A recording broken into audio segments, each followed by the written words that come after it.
What's up? What's up? Oh, hello. Hello. It's been a I'm here, minute, but hello. I'm here with the special people. Uh, Special needs?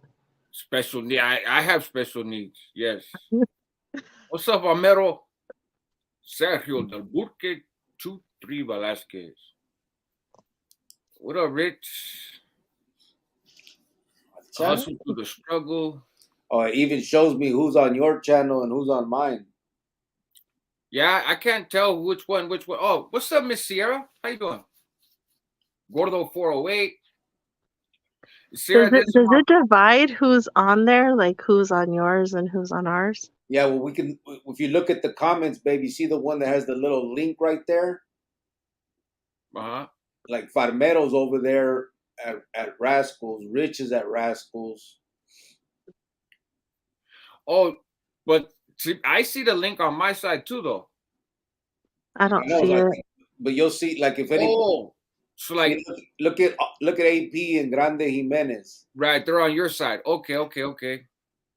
Yeah, I get it. No, I don't see it. Probably because I'm on StreamYard, right? We all are. We all are. Maybe because we're streaming it out. You're just our guest. Oh, that's what we're doing. That's what we're doing. Okay. Oh, look, the ladies in here. Look at. Oh, hey, hello. Babe's in here, and then Sierra's in here. Okay, Bob. Oh, cool. So Sierra, these are the ones. Remember, Devin and Xavier got the Easter baskets. So these are the amazing folks that sent them. And then the people that subscribe to Cricket's channel, they donated and that kind of stuff. So yeah, a lot of people came together to raise some money, to get these out to everybody. So yeah, much appreciated. Again, thank you guys. Yeah, it was so much fun doing that. I seen the picture. So your cousin was the bunny? Is that what happened? My cousin was the bunny actually this year because she couldn't donate, and she's like, I don't have no money to donate, but I want to help out and contribute in some type of way. And I was like, I got the perfect job for you because it's so hot in that costume and you can't see.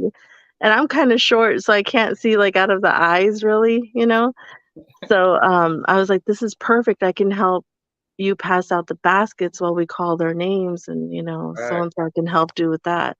So she did it this year and she really liked it, and we went to Heart Life Church, and she felt a certain type of way because it really touched her. She hasn't been to church in a long time. Oh, okay.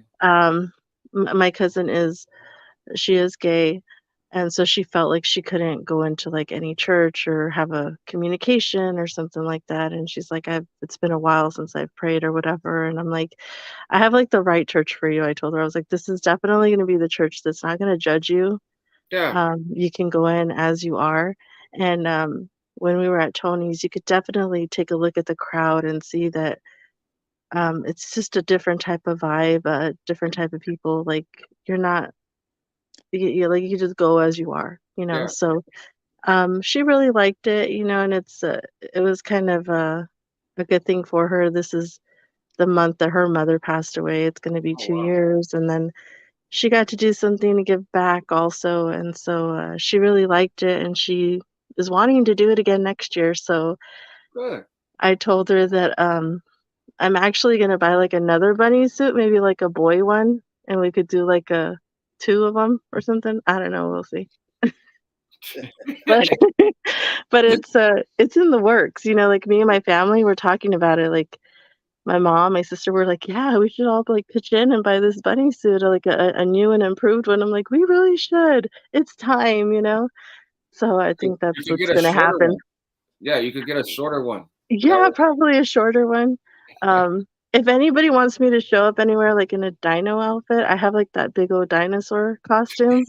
It's like the huge like 6 foot one, It's like huge. So I mean, we have a bunch of different What's costumes for different things. So hey, just call me. what's up? I swear we do. Like we have, it's crazy. I don't know why, but we just do. Oh, It's that's there in our dope. closet. Mikey, the Selene's report. What's up, man? I can't highlight comments though. I think that's only you, Cricket, because Just tell me you're the what you want me host. to highlight. I will. I don't. I just what's up, Mark Cattell? Am I saying that right? Cattell, yeah. There you go. Madden football. Hey, good looking out, Madden football. Much appreciated, bro. Thank you. Thank you. That's right. It's kind of dope. It's kind of What's dope. up, Sergio and AP? We were here by Okay. 9:30, fool. Right. Yeah. See, we were on time. Yeah. Let me see. Farmero said, "Chorale."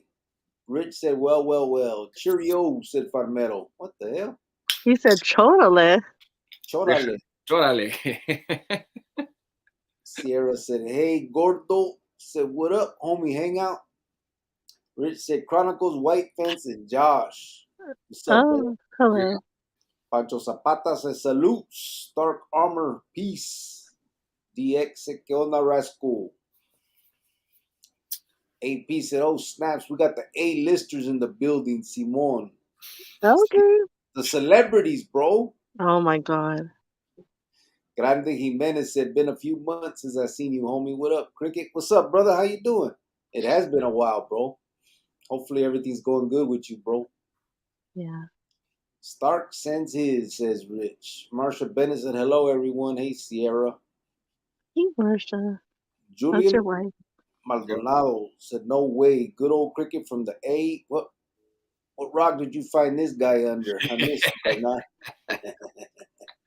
Yeah, you're gonna have fun trying to keep up on the comments on this one, bro. I don't. I know, right? It's, I'm gonna have to just skip through. Puro B23 said Farmero. Okay, well, White calm fans better down. recognize. Oh, just, Rogelio said, what's good, Cricket? How you doing, fam? Hey, Mom, said Sierra. CMZ said, what's happening, gentlemen and Mrs. Cricket? hello. Spooky in the house from P13. Orale? What's P13? Maybe Puente? I don't know. Phoenix. I doubt Phoenix. Well, it's B23. It's Burke. Oh, So I don't know. Sergio said, he said you ain't shit, white fence. I disagree. oh. Cricket and Rascals said, ¿Qué onda, homie? Said Oscar Madrid. Oh, wow, that's amazing. Tino Domino said, Josh, saludos, bro. About time. Yeah. We're trying to figure it out. Oh, look, it's between the two of us, we're 46, almost 47. So it's a little bit of a. That is true. A little bit of a learning curve. You know what I mean? Yeah, that is true. We're a little too young for this. Right. This new stuff going on the internet. LA Dodgers Blues said, Cuba Cricket, White Fence, Rascal, and Chronicles family. Cuba. All right, I'm just going to jump through some. Mark Cattell said, God bless you, Vatos, doing the Lord's work. Oh, the Lord? I think he was talking to you guys. That'd be me. Yeah. Okay, well, you just sit there, because, yeah. You don't have the bunny outfit on. Marsha said, I know he don't. He's no fun. Like, come on. Marsha said, thank you. The boys actually want to do a live to tell both of you thank you. Yeah. Oh, yeah, whenever. That'd be so cute to have them on. There's Javier, bro. You heard what happened to Javier, right? He said, I'll be out of the hospital on Monday, then off to rehab for 2 weeks, then back to my uncle's home for a while. Okay. You heard what happened to him, brother? No. Remember Javier, right? Yeah. He was in a motorcycle accident. Oh, I do. Okay, I remember that. Yeah. I remember that. Yeah. He lost his right leg. Yeah. I was on the live. I do remember that. Yeah. Well, that's good news, man. That you know that you're healing up in that way. So Yeah, he'll be out Monday. yeah, that's a step at a time. Oh, hey, and some of you guys. So cricket takes a while sometimes to get through the comments, but but like upstate point of view, nightmare, a lot of you. I see you guys. Uh, I'm just waiting to get through the roll call. See if there's anybody I ain't got yet. That way we just hop around. LA Dodgers Blues said praying for you, Javier. Cubo Jar said 90s YA baby. What's up, 90s YA baby? I see you too, homie. Sergio said, Chale, no, you weren't. Rascal's original post said 9 o'clock.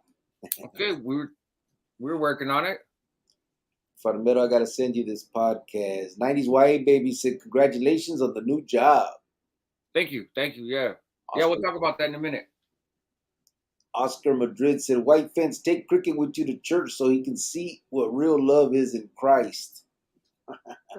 Oh, no, actually, he doesn't go to church or believe, but he does show a lot of love. He's a good guy. Yes. Yeah. I do not partake, but I do feel the teachings are legitimate. So there you go. And the same way with like my son, he's 19 and he's just like his dad, but his girlfriend had like some convention or something like that, and he went with her to support her. Not that he got all 7 dressed hours. up. I mean, a 7 whole hours? yeah, he was like a whole suit, everything. They look so cute. Like they looked really cute. That's But good. he went just to support her. You know what I mean? He's Good. that way. When you care about somebody, you make an effort at least to care about what they care about. That doesn't mean you have to be on the same page. You just make an effort to care about what they care about. And I've learned that, growing up, I've learned because, I grew up like in a Catholic home. So every time I knew somebody that wasn't religious, I'm like, oh my God, what's wrong with them? Da, da, da. But as you get older, you realize like there's a lot of religious people that are crazy. They're like the craziest people you'll ever meet. They're, but it is what it is. Appreciate that. Appreciate that, Palmero and Madden, both you guys. Thank you. Said to Rascal, pop goes the weasel because the weasel goes pop. Juan Quintero. Yep. AC Lopez, what's up? He said, great job for Easter cricket and White Fence Cubo. Josh, still disagree with yesterday's combo, but we move on.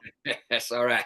That's on you right there. That's all right. Wait, we were speaking of faith. We were having we're having some conversations about religion, faith, the end times, da da da. And so I shared some of my views from my understanding, right? But it was a good conversation, and like I said, not everybody's going to line up exactly the same way on everything, but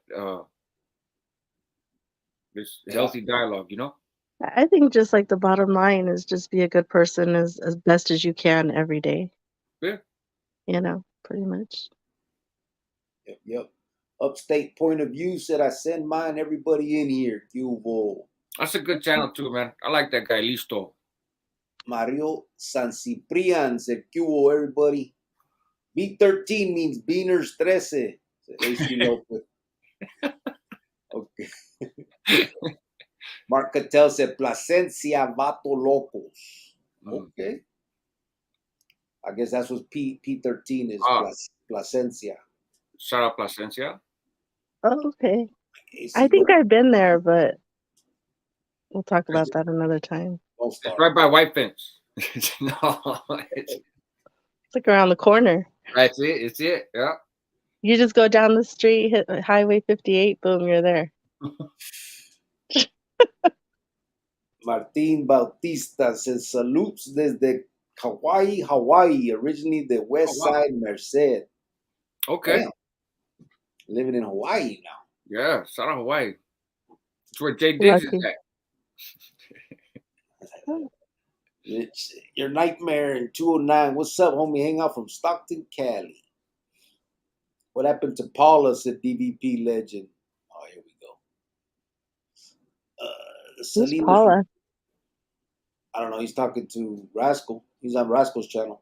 Oh, Oh, I don't know.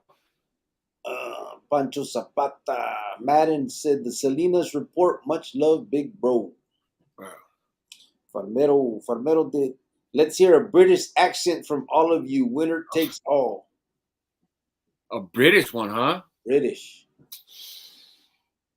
I don't know what they sound like. I don't know. All of a sudden, I went to do a British accent, and then in my mind, I was like, "That's not British, bro. That's not." Yeah. Hold on. Gosh. Hey Siri. Let me hear a British accent.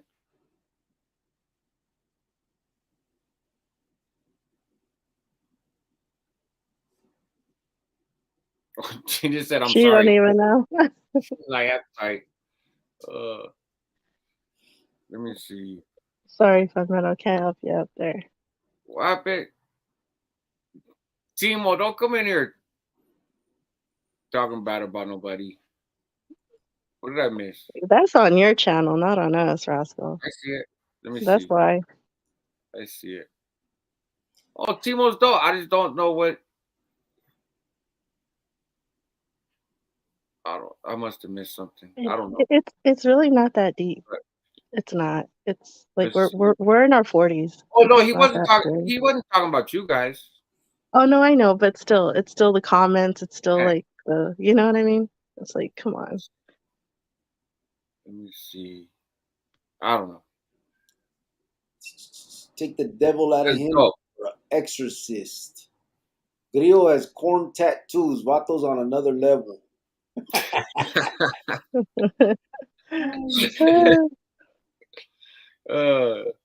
Stupid. I'm gonna work on that British accent, Palmetto. Give me a second to be reminded what a British accent sounds like. I gotta study for this test. That's What test? The test of the British accent. Oh, shit. Let me see. Rascal, you seen that new movie coming out? It's called The Pope's Exorcist. No, man, I haven't gone to see a movie in a long time. The last movie we watched, it wasn't at a theater, but my lady and I watched. Was it Avatar? Not Avatar. Oh, the newest one. Yeah, it's Avatar, right? Yeah. Now they did it underwater now, right? Yeah. That one. Yeah, we watched that. I fell asleep. She fell asleep too, but that was like the last movie, and even that was kind of bootleg off her friend's Amazon thing. I never seen that one, man. I know the new one. Yeah, World of Water. There you go. It was. I really liked the first one. The second one, I don't know, maybe just wasn't in kind of the right space or whatever to get into it. I don't know. It seemed like it was going to be a cool storyline, but it just wasn't as easy to get into as the first one. I don't know, but sequels, sometimes is what it I is. just went to the movies like the other day. What'd you see? Well, I saw Air, the Michael Jordan movie. Oh, I was like, I go outside, see Air all the time. You don't have to pay right here in Nevada. It was about like the shoe. It was pretty cool. And then the week before that, I went to the movies again to see the Super Mario Brother movie. We were gonna take the grandkids to see the Super Mario Brother movie. Yeah, I took my nephews. Well, I took the little one first. He's like 5. And then I took the older ones that were like 12, 13 to see Air. So I kind of went like twice in like a week and a half. It was dope. Yeah, we gotta get them to see Mario, the Mario Brothers. It's pretty cool. It's cute. They have like this song where like Bowser's playing on the piano, and it's like a really catchy song. I bet you like people are gonna start turning it into like TikToks and stuff. It's really cute because Jack Black plays him. So plays Bowser. yeah, he's pretty funny. Yeah. They at my job, we have these automated vehicles, right? Like these little carts that just cruise around. Some are guided by remote control, like you set them up on a computer and then they just go to a little track. Other ones, I don't know exactly how they work. It's not my part of the holly, right?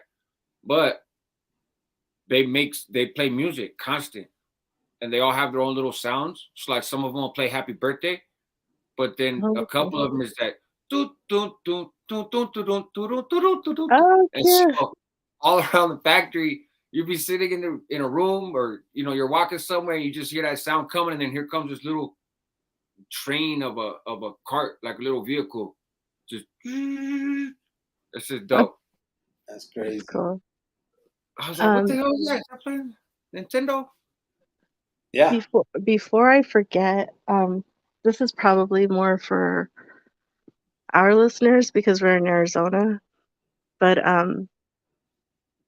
I called the Durango here, where the juvenile detention center is at, and I asked to speak to a couple of the ladies there, like a probation officer, and I asked them like what type of services they offer troubled youth after they get out, if they need help or some type of guidance or whatever. And the only thing that they offer is a food pantry and clothing pantry. So you can like donate used clothes, new clothes, and any food that's canned food, box food. And I was like, that's it? And they're like, yeah. They're like, you can come down here, leave flyers, leave a business card. You could talk personally to the probation officers and see if they want to hand out your card or flyer to any parents that might need help with their troubled youth child. So I think that's going to probably be my next step, is just to actually go down there, because they don't offer like anything else after they leave. Like that's it. Yeah. The juvenile system isn't really set up for rehabilitation anymore either. No. They have a pantry. That's what she told me. She's like, you could donate there. I'm like, no, like if the parents need help with like schooling or after school activities so they can get involved in some type of sport or music or activities so that they're not out getting in trouble. Like I don't mind funding that, and I don't mind picking them up and taking them to that, or whatever we need to do for that, or if the mother's working too much or the father's not, like, what is it? Like, they're like, no, like they had no idea. They couldn't answer any of my questions. So my next step is just to go talk to the probation officers and tell them like, hey, if you see parents that like their kid is just constantly getting in trouble or needs help, like, please, here's a business card. I guess that's like the next way to do it. I mean, if anybody else has any suggestions or any other way I should go about it, like, please let me know, because I don't know any other way. Yeah, we could talk offline. We'll talk. Martin Bautista said, facts, white fence hit it on the nail. Cricket, you look familiar. Any chance you were an ADAP in Stockton in 96? No, brother. I was in ADC Central Unit in 96. Arizona Department of Corrections. So I was in Arizona in the joint, brother. In 96? In 90, yeah, I went in 95, but I was in 96. I was right there in Central. I hit the county and reception in 96. Yeah, I hit the county in 95 and reception in basically beginning of 96. That's when I turned 18, January of 96. Any reviews on the Super Mario movie? Yeah, it was good. It was a cute movie. It was really good. John Wick 4.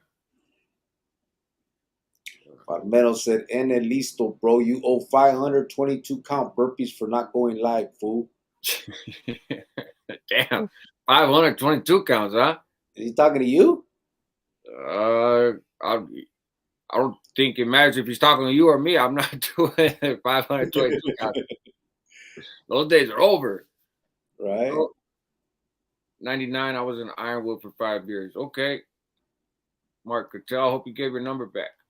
Madden football. Or Annabelle said 619 San Diego. There you go. Shout out San Diego.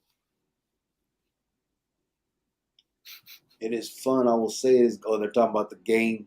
Yeah. Carmelo said, so what's the topic today? Let's talk about jealousy and envy, like how a certain someone is jealous and envious of our dashing good looks and youthful glow. It's not our fault we're 23 and gorgeous. Okay, nobody's jealous.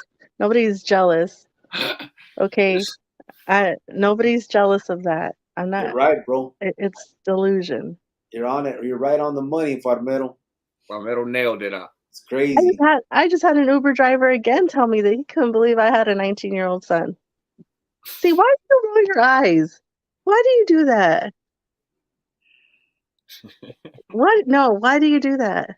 Because why do you try to hate? I have the picture proof, and you try to hate. Don't ruin this live with that picture. Ruin. Without Just saying.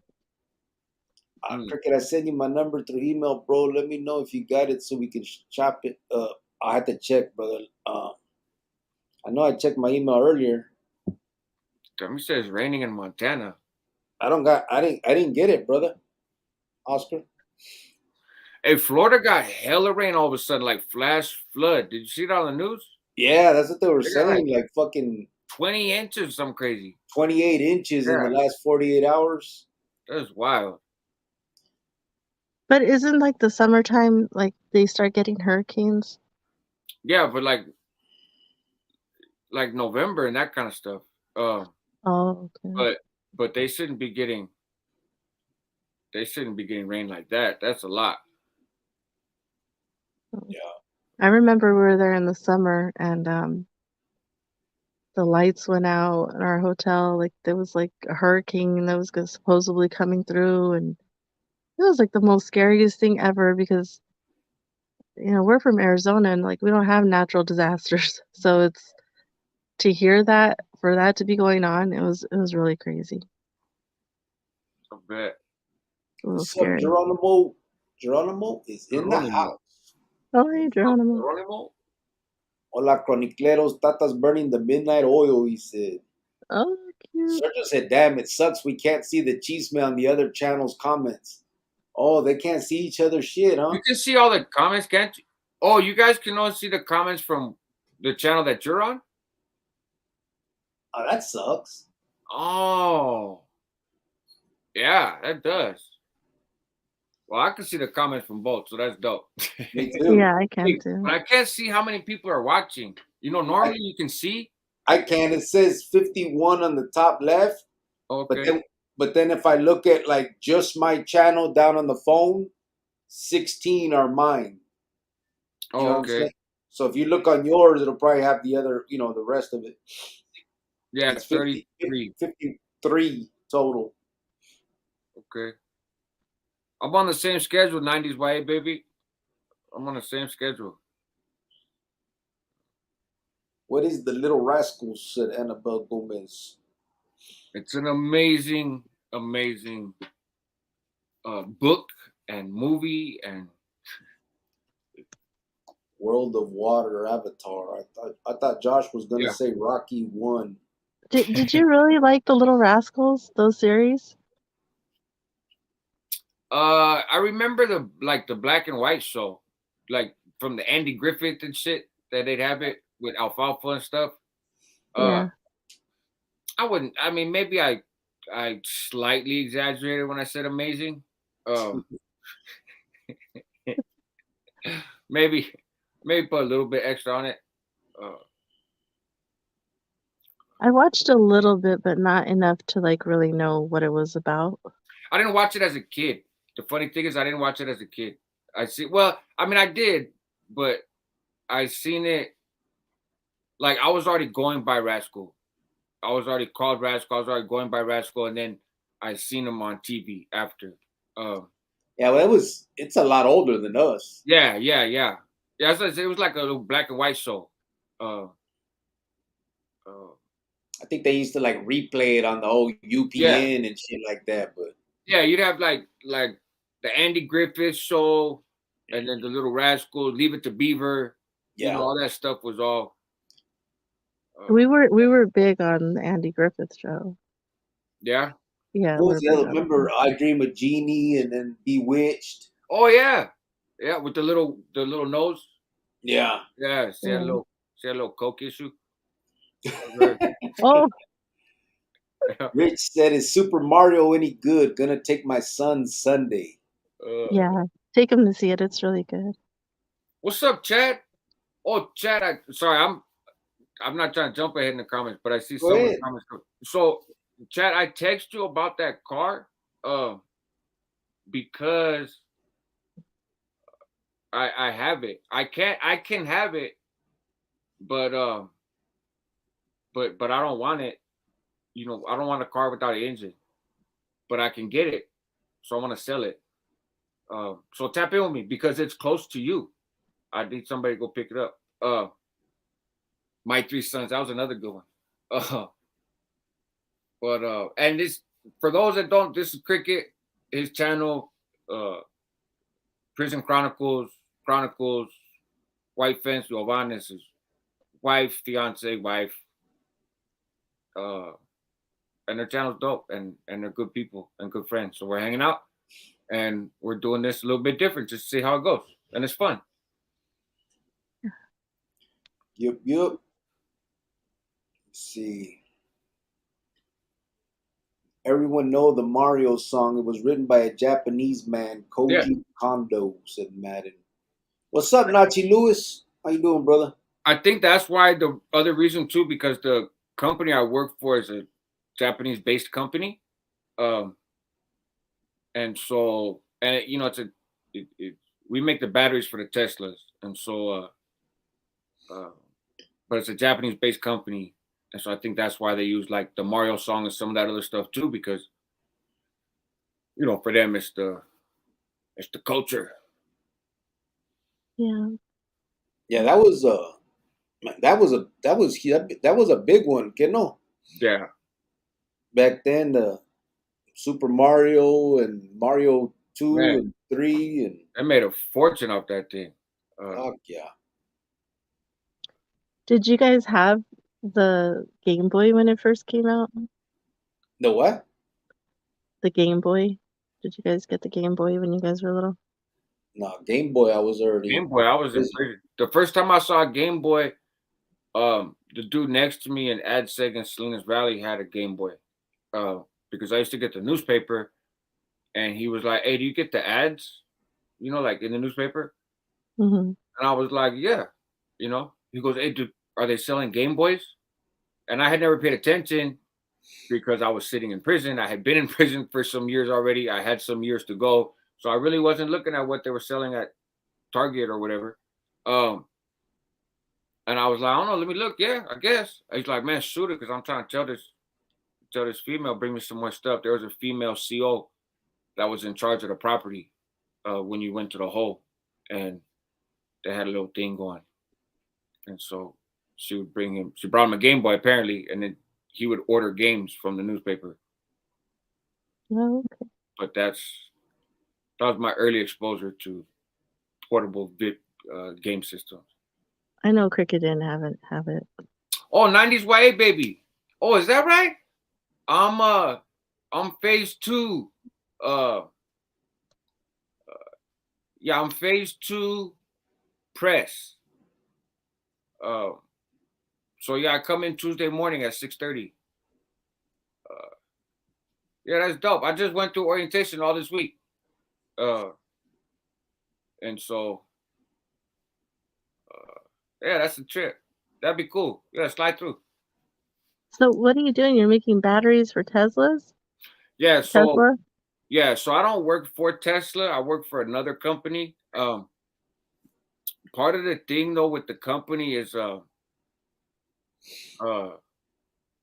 you have to sign a non-disclosure thing, but that's not for saying like, oh, you can't say you work there. It's not the fucking CIA. You can't talk about the process of what they do there and stuff, or have your phones out taking pictures, that kind of stuff. But the other thing is there's a social media policy, right? And so it's kind of like you can't do stuff on social media that would embarrass the company, right? Oh, okay. And so, not that I think I do stuff that would embarrass them necessarily, but I'm not putting out there exactly what the company is, even though it's not really rocket science, right? If somebody's really interested, you can kind of figure it out. But because then I don't know that this would happen, probably not, but I just don't want to put myself in a situation where then somebody comes along and tries to censor what I do, like on YouTube or that kind of stuff. A thing of, oh well, he works for this company, and I just don't want to go down that path. So uh so I'm not naming it exactly, but yeah, it's a warehouse.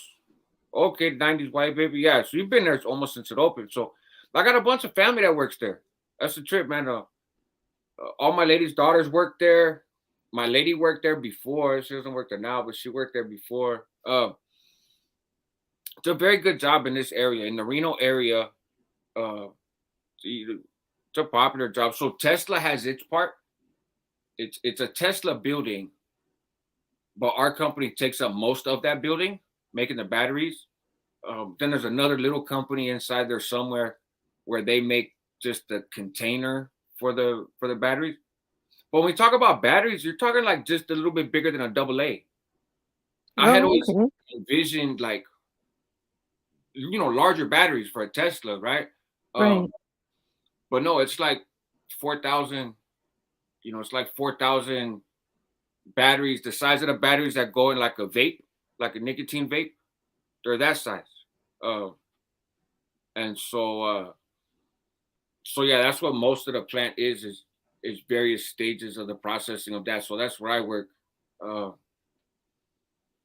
and yeah, it's Great. That's pretty cool.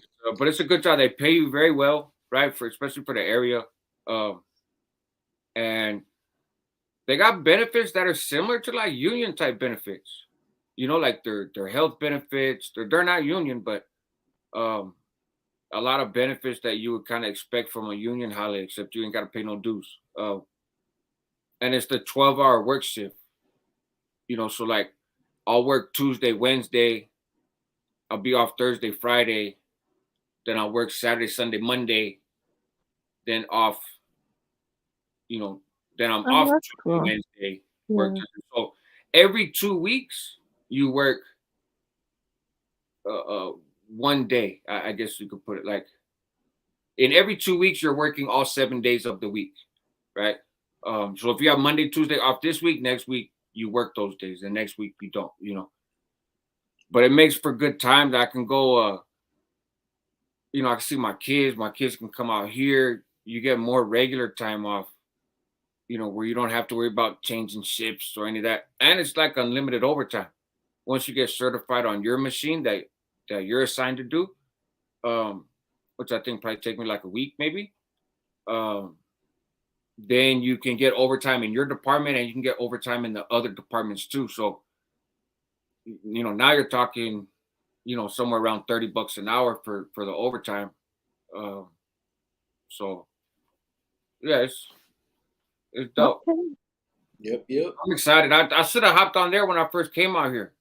That originally was the plan, but I was able to get on with the other job right away because my lady worked there and she transferred, and then I knew someone else that worked there, so it was easy for me to slide into that job. But it was a lot less money and everything else. I should have just hopped on this from jump, but I just scrolled down real quick to the comments. I just want to. Dr. Chapatin came in and said, "Cricket, God bless you, buddy. Jesus loves you, amigo." And then he said, "Jovan, God bless you. Jesus loves you." You didn't say rascals. Doc, Jesus don't love me or what? Or I just think that's a 50 or 40 something year old being funny. I know him. Again. And I don't care. I'm here for it all day. I'm going to start calling people out. I don't care. I'm tired of it. It's annoying. It's annoying. Like, we're like 40. This is AP said really. that was a good Giovanna, maybe even handing flyers outside of task or leaving them at task if they're okay with it. Yeah, I'm gonna start hitting up all those places. You know what I mean? And just we're gonna get business cards. We're gonna get a good flyer. I wonder what If they have. anybody on here knows anybody that can make a good flyer, we'll pay for it. How much? Well, I mean, not crazy. I mean, not all crazy, but Hey, a good $1. flyer. No, seriously, we got to give these out. I got to give out business cards. We really want to start tackling these troubled youth. We got to start pushing the nonprofit. We got to should we start have pushing a the nonprofit for real. And seriously, that's where my energy needs to go, not with craziness. You know what I mean? That doesn't make no sense. I really have to start putting my energy into that, like what we did for Easter. we should have You like know? I don't know what you guys are up to this weekend. But maybe we should have like a conference call or something, or just even so we could chop it up something like this, but just not in a not like a public live, right? But and kind of touch base because I got some stuff I could shoot over to you guys. Yeah, I don't want to take up the whole live Yeah, we'll do that. talking about it, but we should try to Yeah. connect this weekend. But and if anybody has any suggestions on where else to go, like just leave it in the comments, or if anybody knows Okay. anybody that can do like a good flyer. I mean, like I said, I don't mind paying for it, like throwing a little something someone's way for taking the time to do it, I know somebody that's kind of good at that sort of stuff, so yeah. Perfect. YouTube bullies say Cricket's room looks like a tornado hit. Oh, bro, you're way behind. I remember that comment a long time ago. This is my office, bro, not my room. That's the maintenance shop out there. However, that used to be the size of his room back in the day when he didn't know how to act right. I guess that's true.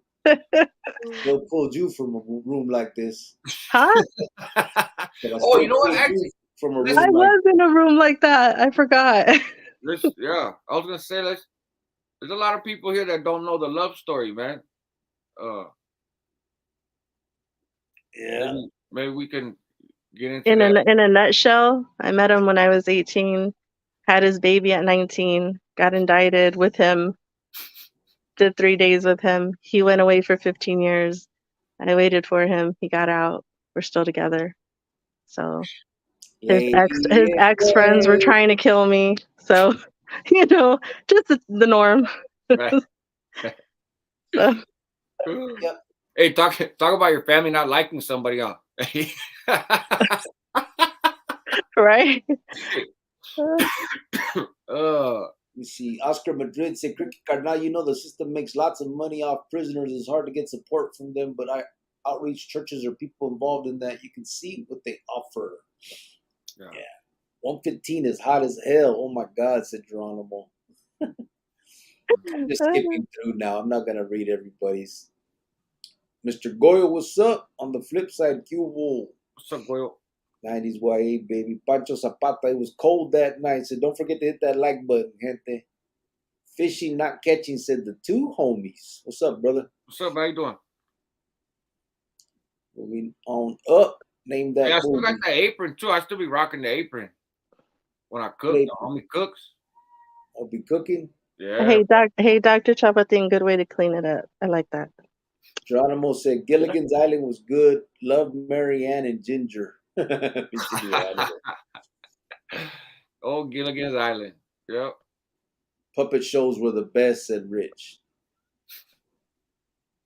AC Lopez, you smart devil, you. Oh, snap. White Fence 2 said fishing, not catching.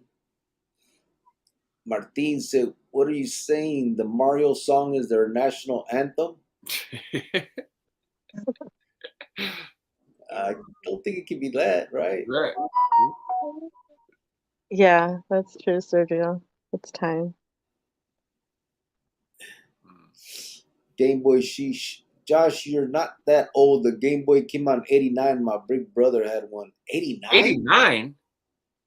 I was like 6 or 7. Yeah. No, because I was like in second, third grade. Yeah, it did not come out in 89. No way. I was 12 in 89. I was doing time in 89 too, but there was no. Because I got busted when I went to prison in 95. They had just came out with the Super Nintendo and the Sega. Huh? That's about right because I was little when I got mine.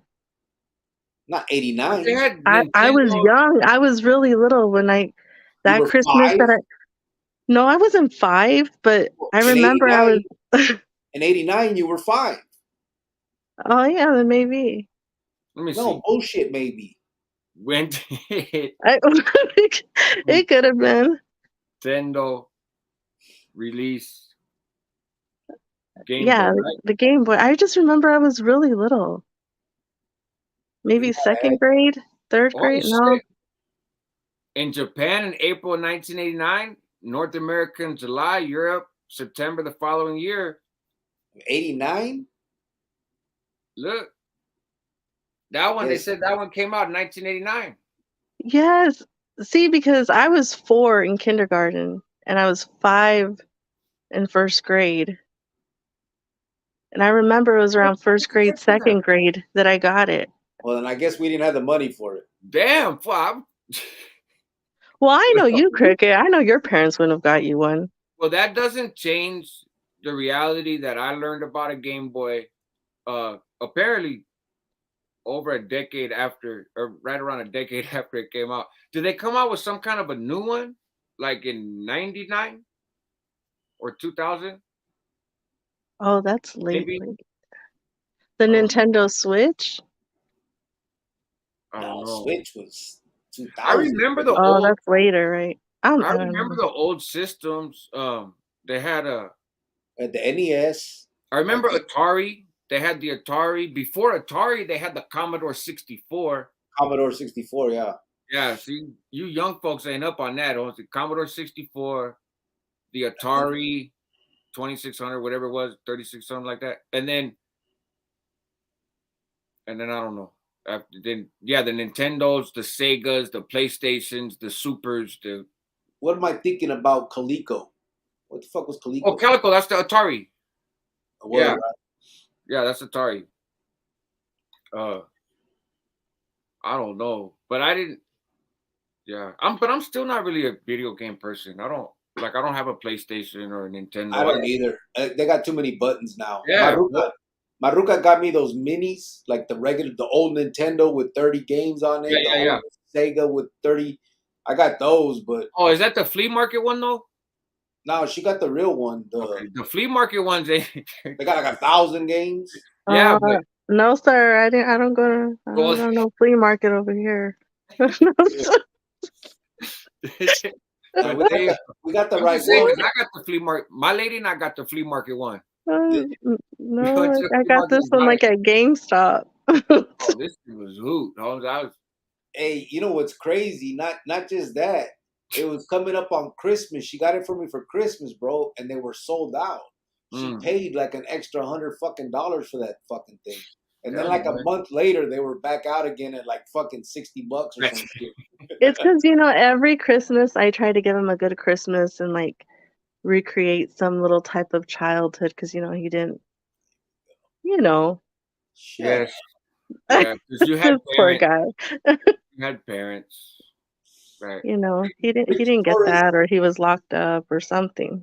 Ricky Torres said, Buenas tardes, loved one. I just wanted to say hello. I was a norteño locked up in Arizona for 13 years, 095 number. I got a testimony, mi amor y respetos. Orale. Yeah, somebody else had asked, Mike had asked, people are like, bro, how far are these dudes in the comments? So one of the guys that asked that, Mike, had asked to ask you, what would it be like for a norteño doing time in Arizona? So I can't speak to nowadays because of this whole bullshit, as the truce thing going on. Right. Not bullshit, you know what I mean. I know. But that highlight. So I don't know exactly how that is all falling in the sistema. But back then, in Arizona, if you were raza, you're raza. It doesn't matter where you're from, califas, norteño, sureño, none of that shit mattered. It was just your raza, so you ran with the raza when you came into the joint. You sat at the tables with us. Yeah, they had their own little ramflas, you know what I mean? They kicked it with their homies, of course, but they still rode with us in general. And like I was on the yarda. I haven't done much time with norteños. There was one I remember he had an XIB on his neck and the huelga bird somewhere, and I remember he hit the yard and there was some sureños that were kind of like tripping, and we just shut that shit down. We're like, bro, that's street to us. That was street stuff. We didn't really think about it like you guys do. Or that's pinta stuff. You know what I mean? Right. To us, the norteño sureño thing was street stuff, and it's all supposed to be left on the streets. And once you like didn't allow the bullshit, then even the norteños would be cool with the sureños. You know what I mean? Because they're all right. From Califas, and so it would end at that. There was really no pleito. I know later when the riots started popping off and all that shit happened with Califas and so they ended up putting Califas and border brothers or paisas in their own yardas. And then I heard that in those yards they started politicking kind of like back home. And then but then that ended too because a lot of them started fighting each other just based on being there because there was a lot of vatos from Califas that actually ran Arizona because they'd been locked up for 20 fucking years with us. Oh. And then the jale had started and they're like, nah, man, I've been doing time with these vatos forever. I'm not going to just go because this vato said. That's when that vato, Jaime Tenaco, Payaso showed up out there. He was supposed to be a carnal from Califas. And he came out and started whispering in them fools' ears, telling them, we don't, you guys don't gotta listen to these vatos from Arizona. And right. So then they started coming out in the yards and trying to like stand on their own, kinda. And then they, that's when everything started happening, and the fights and all that shit. So Ricky Torres said that the Southsiders were with the Paisas and the Norteños ran with the Arizona car. Oh, after the pleito. Yeah, so I was talking. So I met this dude. In fact, he works where I work too, right? I think I talked to you about him a little bit. He knows you, right? Knows your situation. He was in the county with you, and is familiar with the situation. So anyways, we were talking and he was talking about being in San Jose, right? Yeah. And he's got some tattoos that I don't want to get too detailed, but he has some tattoos that could be Southsider tattoos, right? Yeah. And not anything real obvious, he doesn't have like tres across his face type stuff, but so and just kind of his stilo a little bit, right? So he was walking, I guess he was down in San Jose at the car show, he was walking around right there, and some Northerners started jamming him up, right? And from a distance, right? And started just talking shit, but was using derogatory terms that Northerners will use for Southerners in the streets, right? And was using those terms towards him, which he was like that's not me, right? And so then he's echoing those derogatory terms in a sense, right? Like I get off on those fools too, type of thing. Like it, and I think just confused the shit out of the kids at the flea market because now they're like, and he's older, he's got a good job raising his family, doing his thing, but yeah, kind of talking to him about it. I know you had mentioned some stuff, and then him and I were chopping it up, and he was kind of explaining from his perspective, being from Arizona and growing up there, doing time there, the whole nine, the kind of north-south stuff. It was a trip, man. It's just different. You come from California, like we've talked about before, but I think you come from California and you just assume the way things are here is the way things are, period. Yeah.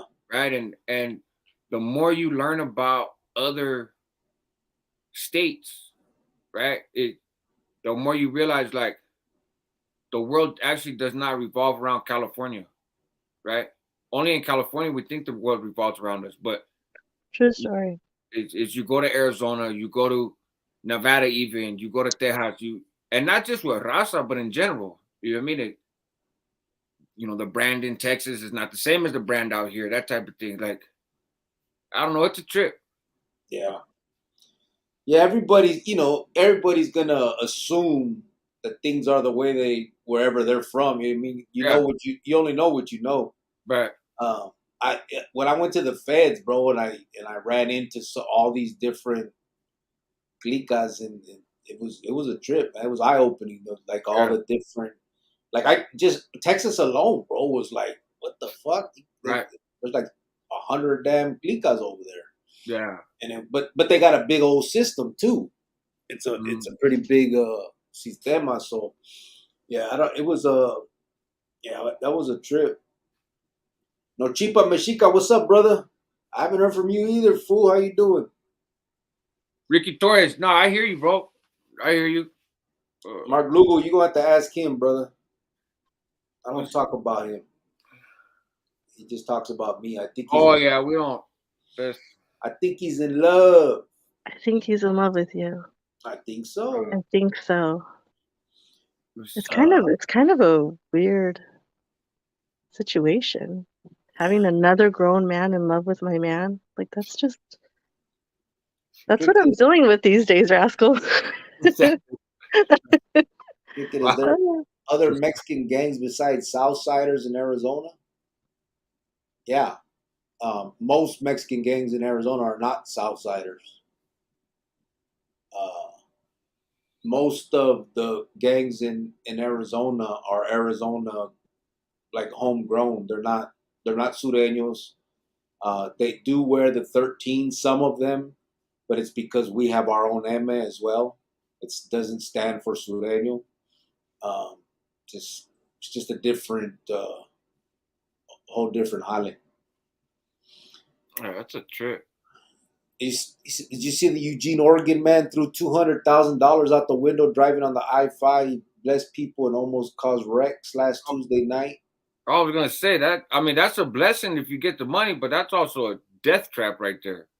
$200,000, man. Yeah, I would have. Never mind. You just give it back. That's not your money. He's throwing it. He's throwing it. Yes. Oh, he's giving it away? Yeah. So then strippers don't get paid? They just have to give it back because it's not their money? If people start throwing money, if I catch it, it becomes mine. Yeah.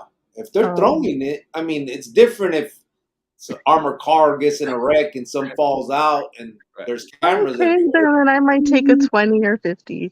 Yeah, if I pull a gun and you start throwing money, it's not quite the same, right? Oh, yeah, exactly. But if you just do it voluntarily. Farmero said, "What's wrong with the flea market, Jovan?" Oh my God, don't do that to me. Don't do that. He said, "Saludos, Cricket, White Fence, Rascal, and the rest of the Chronicles familia." What's up, DB? Hello. Billy B23 said, "What up to all my B23s and that one D50?" Oh God, really, Bill? Cricket and White Fence, just don't lose faith on the youth. It's not going to be easy, but it's a good cause. I'm sure at the end you guys will accomplish your guys' purpose. Yeah, we're not going to give up. Like, I want to start hitting up these places like early, like next week, or the week after. So we got to really get going on that. I've been on the phone making calls, doing things. All this time and money to start the nonprofit, do all this just to give up. I mean, it is it's harder than I thought it would be, but I think most of it is because of my record. They don't want to let me in these facilities to talk to these kids and stuff.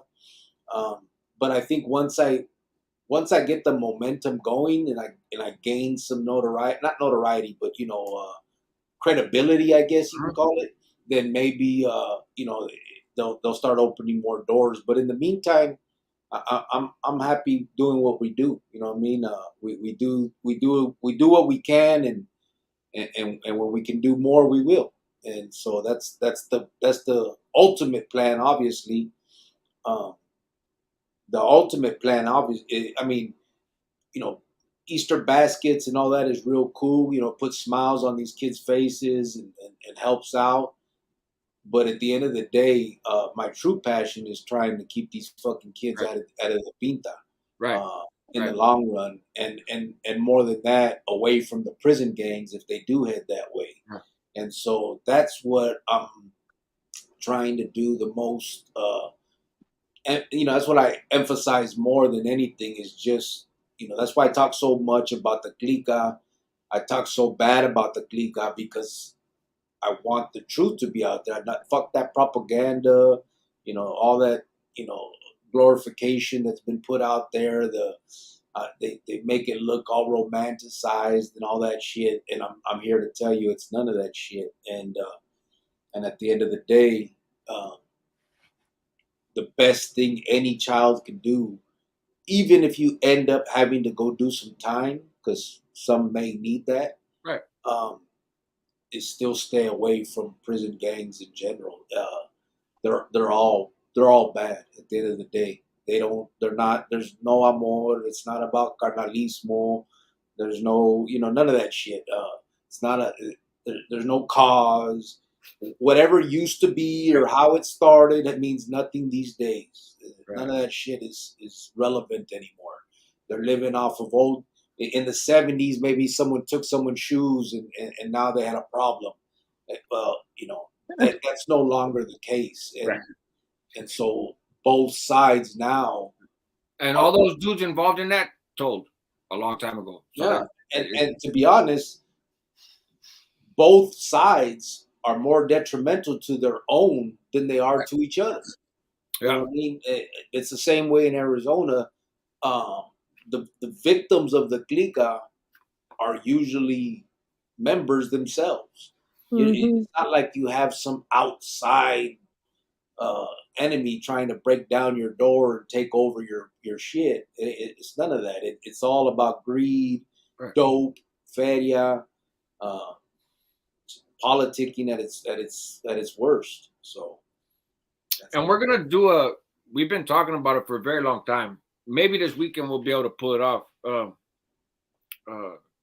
An actual interview where Crick and I'll sit down and have a recorded conversation, and post it up on the channel. Probably do a couple of those conversations, post them up on his channel, post them up on the Homie Hangout. Because I think the lives are dope and it's great and it's fun and it's cool and you interact with people and that's all I've been doing all week really is lives. When I have come on because getting adjusted to work, but there's some good conversations that we've had that I think people would be interested in hearing in a more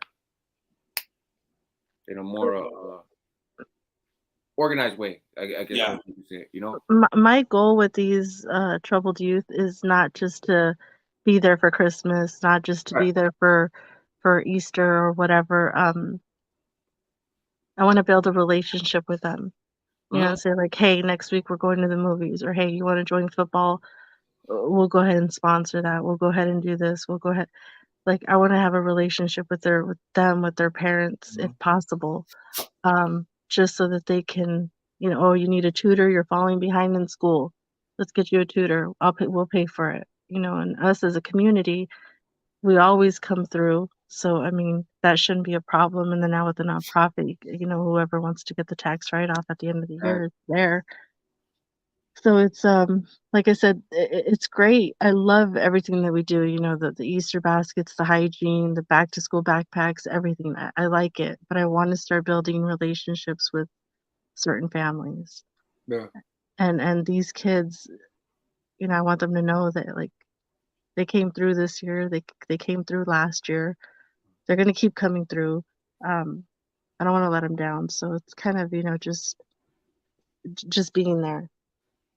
So it's that's my goal, that's my plan, and that's why I want to like reach out to these facilities and hopefully someone there will listen or take us serious because they don't seem to have anything in plan. They don't. Right. No. They don't have nothing for them. Like no program after they get out. No, nothing. No, and that's Oh, it is what it is. It's fine. Yeah. Well, that's where the community part comes in, right? And personally, that's the stuff that I really get into the most, right? Like that's what most of my life has been since I came home from prison, and I love it, man. That stuff, Yeah. there's no shortage of need, right? But you can have, it varies, man. You can wind up having a transformational impact on an entire kid's family because you get them some cleats for football. You know what I mean?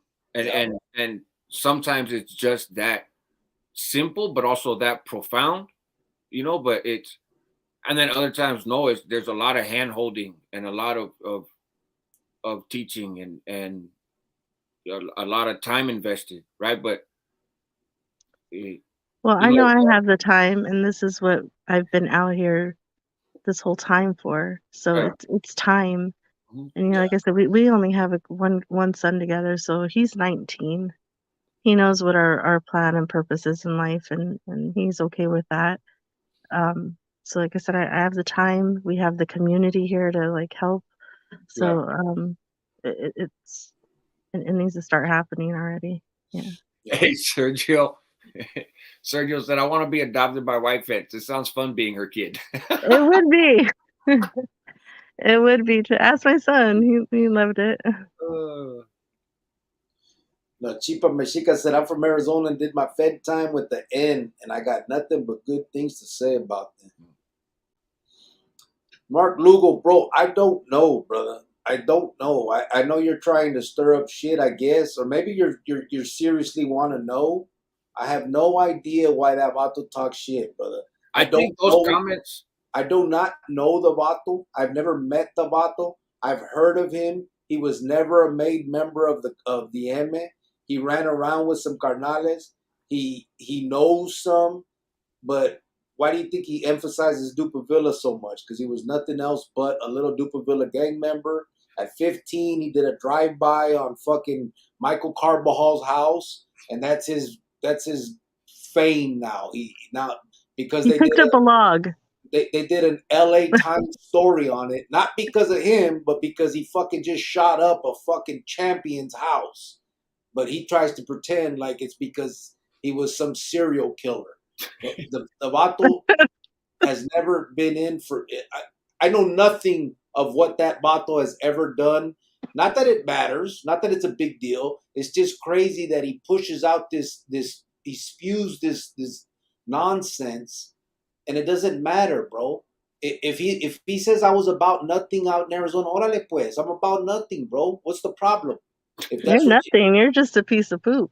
That's it. And if that's the way, if you like to hear him spew and spit all on the TV for you and talk to you about me every fucking live, then more power to you. Go watch him. Believe it all. I don't care, brother. Yeah, I'm nothing in Arizona. I'm absolutely nothing now. They would all love to kill me at this time. Right. But it's very funny how he can just walk the streets. Guess why? Because he was never anybody. He was not put on the lista because he was never a carnal. So, but he wants to pretend like it's because he's some hard ass dude that bullets will reflect off of him. Right? But let's stop the fucking bullshit. Right. If you got any more questions, please go ask him. I'm agreeing. I am nothing in Arizona. I'm a piece of shit. I'm a dropout. I walked away from all of it. I have nothing to do with that clica. I'm here now to talk against all of that shit. And if this dude would like to continue to run his mouth about me, more power to him. He's getting his views. He's getting his little fucking subscribers. Why do you think he does that? All you fucking idiots, you guys listen to this dude? Do you not hear how fucking burnt out this motherfucker is? But I heard he picked up a log once. But somehow he talks. He says something about me and it's fucking gold. Shut the fuck up. Suck my dick. Now. Oh. All right then. We'll end it with that. Well, if any of your guys' kids need anything, let us know. Just saying, listen, go ask him these questions. If you have all these questions about me, go ask him. Let him tell you all about me. The person he's never met, he didn't know anything about me. He went into hiding in like 1998 because he didn't want to fulfill something. But I'm not here to pull people's fucking covers. I don't give a fuck. Yes, he was super carnal. He was the head of the carnales, and he used to change it in the phone booth into a super carnal.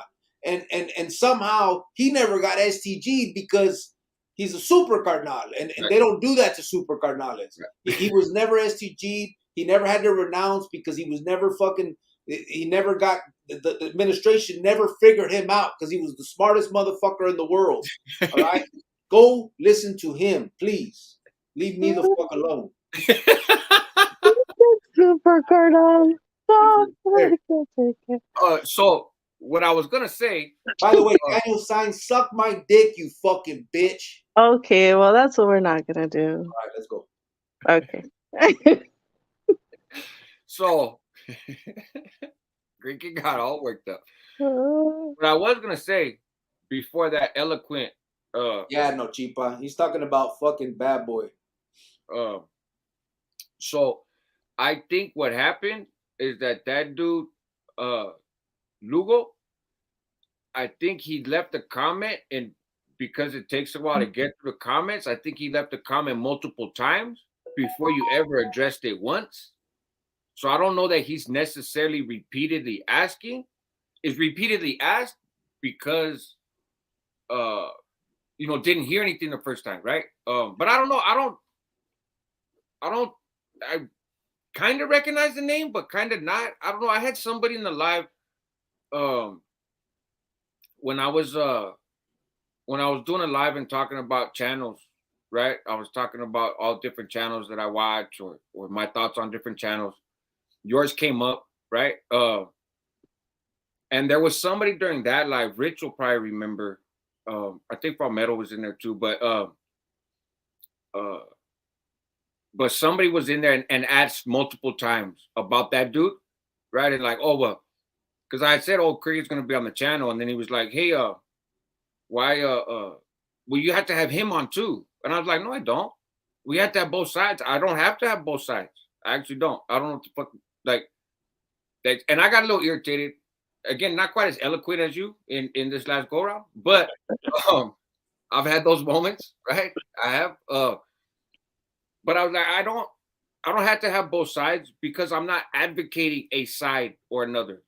Like so it doesn't work. Anybody could say whatever they want. I saw in your comments, Rascal, I hate to interrupt you. I saw in your comments someone in particular, it was like a 40-year-old person that lives in an apartment with a cat by himself. I don't know. Said something like, I think he called Cricket out and then like retracted his message. Like, why would you want old people to fight against each other? Period. Like, why would you want that? Well, it's like why would you want to see two old people fighting against each other? Like, to me, that's embarrassing and that's sad. Yeah, like stop to be it. honest, people are entertained by that. They are, and I get it, and I've learned real quick that this is all they have. Yeah. This is it. This is all they have. They weren't that popular kid in school. They were that kid nobody would play with, or I don't know, daddy issues or something. I don't know I don't know. And this is all they have. And so I learned that that's what they do. So now I feel more sorry for them than I do like getting mad. It's like, hey, I'm seriously going to start another channel. It's going to be called Hugs for Trolls. And if anybody needs a hug, like I will go hug you. You can come have family dinner with my family and fill the void that you never had in life. I'll do that. You know what I mean? Like, hey, it's okay. You want to go to a baseball game? We'll take you. You want to call my dad and mom and dad for the date and feel that? I don't know, but it's some type of like hate in there that's just kind of ugly. So let me know. No, Chipa, what happened to Boom, bro? I haven't heard what happened to him. What happened to him? From 35th, right? I haven't heard what happened to him. Do Latin kings and Sureños get along in the feds? Well, I don't know. Yeah, I Hey, never. weren't those guys that you were locked up with on the 6th floor, weren't they from California? Me? Yeah, you. Well, the Cisnero brothers were Oh, they. Porky and Oh, Luis. I thought there was more. I thought there was at least like 6 of them Well, from Longo was Cali. originally from California. Remember, he's from Long Beach. Oh, okay. But Why are you laughing? Porky and Porky and Luis. Porky just got killed. Actually, that's the one that I remember. I told you he got in that. He got in a road rage incident. Pulled over. Both of them did. He got out with a knife. The other dude had a gun. God, That's that's so dumb. That's so bringing back to a dumb. gunfight. That's Hey, you know, I was at I think I stressed out. Well, I know I stressed out. So in this orientation, I was laughing at some of the comments though. Grillo, Damien De Leon said, Grillo got all razzle dazzled. Aún I like, oh my God.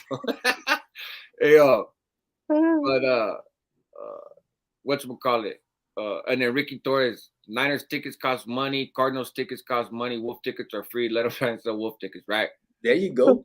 And so I was in I just had to throw some back though. that's it. I got Wolf tickets too, fool. Hey, Greg, I got time today. Right now, I got time. That's it. When I was in my orientation, you know, one of the things they talk about is you know, you can't have weapons inside your vehicle on the property, right? And so like, you know, leave weapons at home, this and that. And then there was a little downtime because the next presenters were like getting ready or whatever. So the presenter dude was like, "Oh, so you know what's up, this and that." And I say, hey, I just want to put it out there. You know, my homeboy got killed at the Tesla in Fremont uh, a couple years ago, right? Which is true. Um, but he was at work. He got in an argument with this dude, right?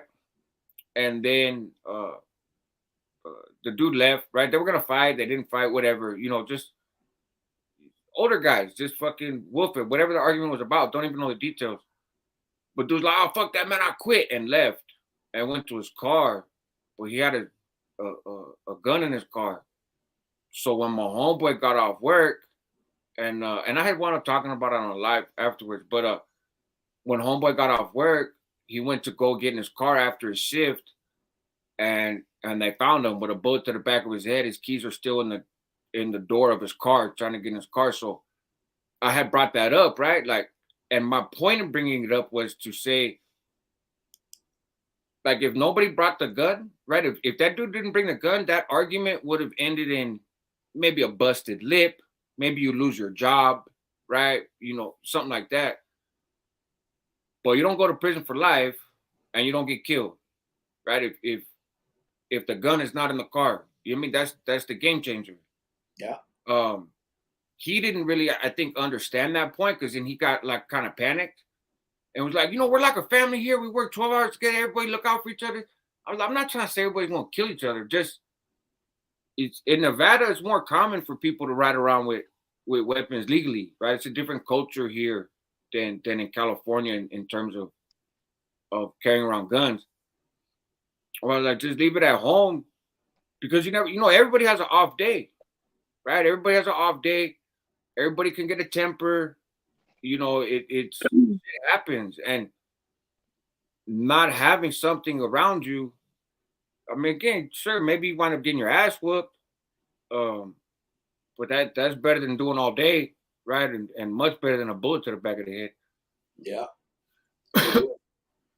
Oscar Madrid, what's up? What's up, Ghost Cali?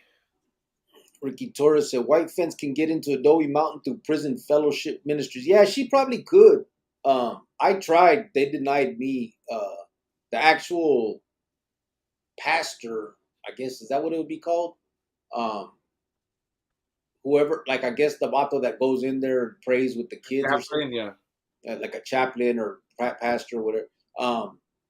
He invited me, and then when we put all the paperwork in, he put down like he sponsored me and all that to go, Right. and they still denied me. I knew it was going to happen once I started filling out the paperwork. It was just asking I mean, it wasn't just have you ever been convicted of a felony. It was like, have you ever been convicted of this, that, all the way down the line. And I had to put yes on some serious shit. Right. And so, and then it had asked if I had ever been in Adobe, and I had to put yes for that, and just different stuff. And I knew it. I knew that I haven't built up enough credibility in the system for them to take a chance of letting me go in there with these kids. And I get it; they're kids. They got to protect those kids. And if anything, it's probably better that they are more stringent on that type of shit. You know what I mean? But I'm sure eventually I'll have the chance. Yeah, you get in there. White Fence, can you explain your name, White Fence? Because no, this White Fence is not from White Fence. Oh no, I'm not from a gang, White Fence. I was never in a gang. I would never be in a gang. Just clarifying that. The White Fence is because, huh? You were a gang member by relationship. Oh no, no Vado Choco Loco over here, okay? So it's never that. They call me. It was just a nickname, real quick. White Fence. I think Sergio said it. It's like because they said that I grew up in a picket white fence with, the way every family should try to grow up as. I had my both parents. They had 5 kids. My parents went to work. They raised us. They took care of us. They loved us. Gave us hugs, dinner on the table. The normal, and a lot of people didn't have that, which is really sad because we all want that for our own kids, right? So it was just kind of like a little joke, like, oh, she grew up like in a picket white fence, and so the white fence just kind of stuck. But yeah, that's has nothing to do with like California or a gang or anything like that. I would never, I would never. So, but yeah, I was very blessed, very, very blessed to grow up the way I grew up. And my son, I passed that on to my son, and he had a pretty good life. So, and I hope that, with your guys' kids, this next generation, we can have a bunch of little white fences, like they can grow up and say, my parents were the best and I had the best upbringing, because that's what we should all want, right? Yeah. Like Palmetto said, there goes Yovan rubbing her perfect childhood in our faces again. Well, I'm not gonna ever apologize for my parents doing perfect, and then I had godparents. Ooh, they were amazing as well. Man. And then my grandparents were great. That's what happens when you have so many parents that they usually get extra ones on. Like this. What the hell are godparents? You got parents, you got grandparents, now you get godparents. And I had my grandparents on both sides, okay? And I'm so proud of my parents. Like, I tell them now, I didn't appreciate them when I was younger. I was just kind of like a brat, spoiled little brat. But I do tell them now, like, I love you guys. Like, thank you. Like, I even tell them, like, why didn't you guys like whoop my butt once in a while? Like, I was such a brat. And they're just like, because we loved you. You'd grow out of it. That's just how my parents are. But I go to breakfast with them every Sunday. We do that. And my mom and dad actually told me, like success to them, like seeing their kids grow up and be happy, but it's their kids wanting to see them. They're like, the fact that our kids want to see us, hang out with us, be with us. They're like, we know that we made it in life. Like, we feel okay. So I have a really good relationship, and I didn't understand a lot of their ways back then, but the fact that they didn't give up on me when I was 19 years old and pregnant, and my guy went off to prison for 13 years, and they stood by me, never said a bad word about him, didn't treat my child any differently. They actually spoiled him too, so uh, I just, yeah, I give him that. I hope that my kids talk about me the way that you talk about your parents, right? Like, that's the goal. Yeah, my son does. My son talks about me like that. Yeah. Yeah, that's No, he does. He's really proud of his dad. He loves him. You know, he doesn't hold any grudges towards him, doesn't do anything. You know, the other like month, like I think it was like last month, he told me, he was like, Mom, why would you give me like $300 pair of shoes like on your budget? You were a single mom, like in your 20s working like two dead end jobs, and your income compared to like what my clothes and shoes and my budget was like, why? Like I never, like he's starting to understand the value of money because he has to pay bills now. So got he you. was just like, he's like, wow, Mom, like That thank you shit for could have that. gone in my books. I started crying. I was like, "Oh my God." Like I Like just you like did it. started bawling and he's like, "Mom, stop. This is why like I don't tell you nothing, because I was just like, "Oh, he's like proud, a little bit proud and My son, that's my that's son all we want." was wearing my honey buns on his fucking shoes. Shit. That was it. Yeah, That that's was why I it. couldn't send you no money cuz I had to buy him those new shoes. So Well, I left the money fucking machine out there. Cricket, what happened to you're that dude okay. Mundo? He made the guys he told on sound like superheroes, even though he told on them. Why is that? I don't know why he told the stories the way he did. Um, I really don't. Mundo's a friend of mine, so I have nothing negative to say about him. I've said that before. mhm. I didn't necessarily agree with the way we were putting out content at the time, and that's why uh, we went kind of our own ways with that. Um, but other than that, I mean, we're friends. It's just a matter of we have differences of opinion only. You know what I mean? I like to put out the content one way, a certain way, and he likes to do it another way. So you know, And you guys, and that's good for people that don't know, right? Like Perplex Media, that kind of stuff. You guys had channels that got in this age of views, right? And how do you get views on YouTube, kind of thing, and whatnot.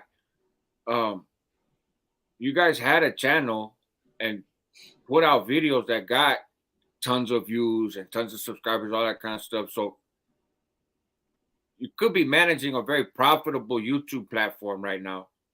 yeah. If, I still have two of those channels. One, they each have about 45,000 subscribers. That's where we stopped at. Um, and that's probably about a year and a half ago. So I mean, I'm sure we'd be way over 100,000 by now. yeah. But even with that, we used to get. I mean, each when we would put out those videos, they would get 40, 50, 60,000 views. Um, it just wasn't what I wanted to put out, though. It wasn't. I've said it before.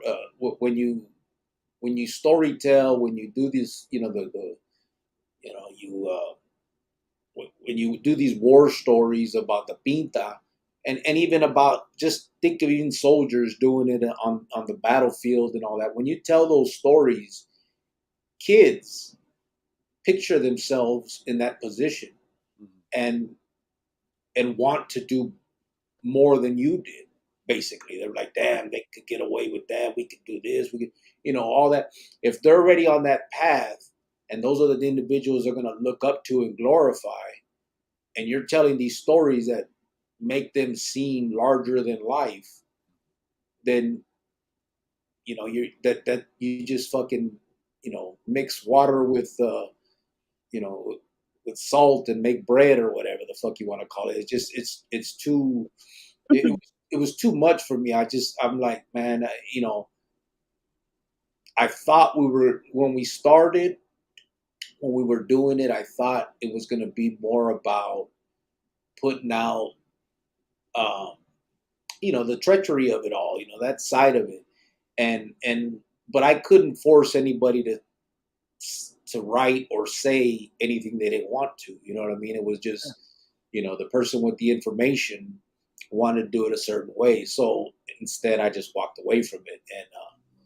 And I mean, I still have um, two channels. One is my partner's and one's mine, but 45,000 subscriber channel that is I have it hidden. I don't use it. Well, But hey, not just that, you can only tell the same story of yourself in prison so many times. yeah, And then, then you well, the start thing is, with, I mean, shit, we had 100 episodes, I think, on that one, and we were, and there was a lot more even to. I mean, some of it was repetitive because it would be like, well, we already talked about them they're from San Diego, but now they're also in the 1940s, and all this stuff, and so it was. I mean, it was limitless what we could have done, but I think it, it was a hazard Yeah. to anybody watching it that could be led astray. You know what I mean? Adults can look at that shit and say, "Damn, man, that's fucked up life. I would not want to live like that." Kids don't think that way, and that's what I was afraid of. That putting out that content was gonna do the opposite of what I wanted to do, and so that's why I just I walked away and started this one from scratch and just said, "Fuck it." I mean, I hid that other one and he went he went his own way and but like I said, we're friends. There was no issues. There was no argument. It wasn't like I said, "Fuck you." I don't like that you're doing this. None of that. I just, hey, bro, I ain't feeling this. It's just not necessarily what I was looking to do. Uh, I think I'm gonna go do something else, and that's it. And it wasn't an issue. I mean, that most of that content was his anyway. You know what I mean? It was his stuff. I was me and another friend were, we were the one that was cutting it up and putting it together and all that stuff. But for the most part, that's it's Mundo. It's his life, and so I just felt it was better that I just didn't want to play a part. Yeah. But yeah, at a few, a few of them months, you're talking 11, 12, $13,000 fucking checks coming from the views a month. It was ridiculous, but it was not all money's good money, bro. You know what I mean? Like I've said that plenty of times. And I like there's no way we could have had that other, or you could have had that other channel and us trying to do what we're doing. There's just no way. no, It's not going to happen. No, you no. can't talk out of both sides of your mouth in that sense, and that's Yeah, that's the that it problem. would be viewed. Watch out.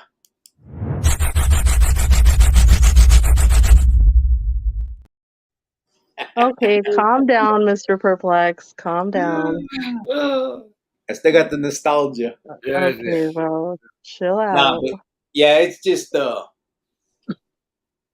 it was cool while it lasted. It was okay, you know what I mean. I learned from it, um, but I know that I could have called myself out on that, and I expected a lot more people would do that, and they didn't. I got more trolls now that I'm trying to do the right fucking thing than when I was doing that shit. You know what I mean? When fools should have really been like, "What the fuck are you doing, putting out this stuff for these people to see?" And no, they love that shit. But now that I talk about helping kids and doing the right thing and all that other shit and fuck the clicas and stay out of prison and all that, and I don't sit here and do my tell war stories and all that shit. I got more trolls now than ever before. So I appreciate you guys. Yeah, off top. So Neta was asking, what kind of propaganda would you say that the Arizona MA uses? For example, California MA, right? We're mafiosos, we're gangsters.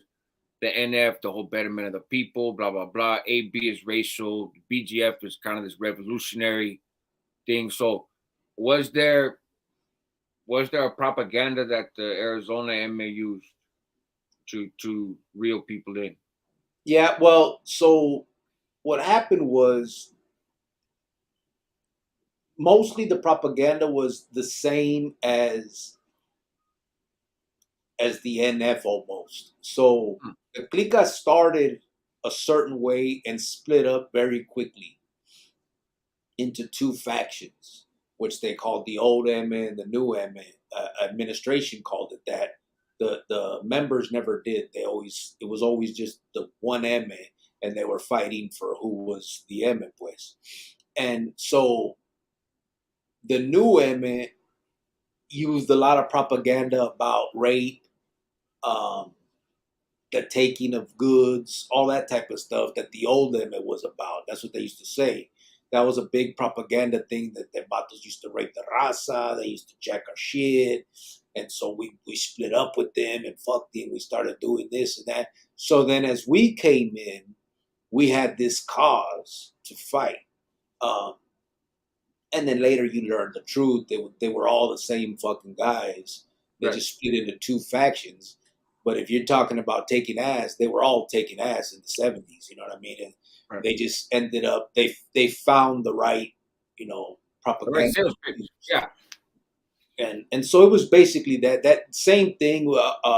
It was kind of like this was a cause to fight for, as well as the mafioso part of it, because it was the only clica that could be walking a yard, and no other clicas could walk the yard for the raza anyway. At that time. Um, so I mean, there was a lot of different propaganda around it, but the biggest one was the cause. There was some so-called fucking cause that we all talked about, and it was very elusive, though we couldn't explain it. So the idea was then that you guys kind of broke away from the California MA, or broke away from the old MA that was California influence type thing, and No, or just the older version of the Arizona MA was abusive and predatory and everything else, and so now here comes this new wave that says, hey, yeah, that was the propaganda. As far as the California MA, they didn't have much influence, bro. So the clica started with nothing but Arizona vatos. And in fact, one of the rules in the beginning was you had to be from Arizona, a barrio from Arizona, so you could be checked upon. If you were from another state, they would never know if you ran from that state for something. So originally it was like that. Later, once the fighting kind of started, that's when what's his name? The one that has the brothers in the pinta. There's like there's like 5 carnales that are all carnales in California. I can't think of his name right now, but basically the carnal from California, he didn't get into the system until I think 81, 82, and he started riding with the vatos from the old MA. But that's because he did a murder with one of them early on. So he kind of had allegiance to that one dude, and then it moved on from there. And then when not Chapolin, Chapolin from San Pedro got there, he rode with that side too because of the other vato. I can't remember his fucking. I don't know why I'm spacing out his name. The old man. Oh, Pete Moreno, said Angel Chavez. Yeah, Pete Moreno. He's one of the one. I don't know if you know Boo Boo Moreno and Pelon Moreno. But there's like 4 or 5 brothers that all became carnales from Califas, and so he was one of them, and so his influence was a little bit more on that side of things, but it was never really an Arizona versus California thing early on. It was that he just he chose that side, but even after that, Khalifa still walked the yardas. They still ran with us. It was all of that. What happened is in the late 90s, when that other vato came, Jaime Tenaco, Payaso, they had him STG'd. He was supposed to be a carnal from Califas, and he started talking to the sureños that were locked down, saying, hey, you vatos shouldn't even be listening to this dude. Pete's over here. He's with this side. You guys shouldn't fuck with these vatos. And so when they started hitting the yardas, they started causing commotions, and then shit started happening. And so that's kind of like the gist of it. But Right. you know, same thing. I mean, just they use these big romanticized stories to make it Sure. seem like something you want to be a part of. But T Rilla, what's up?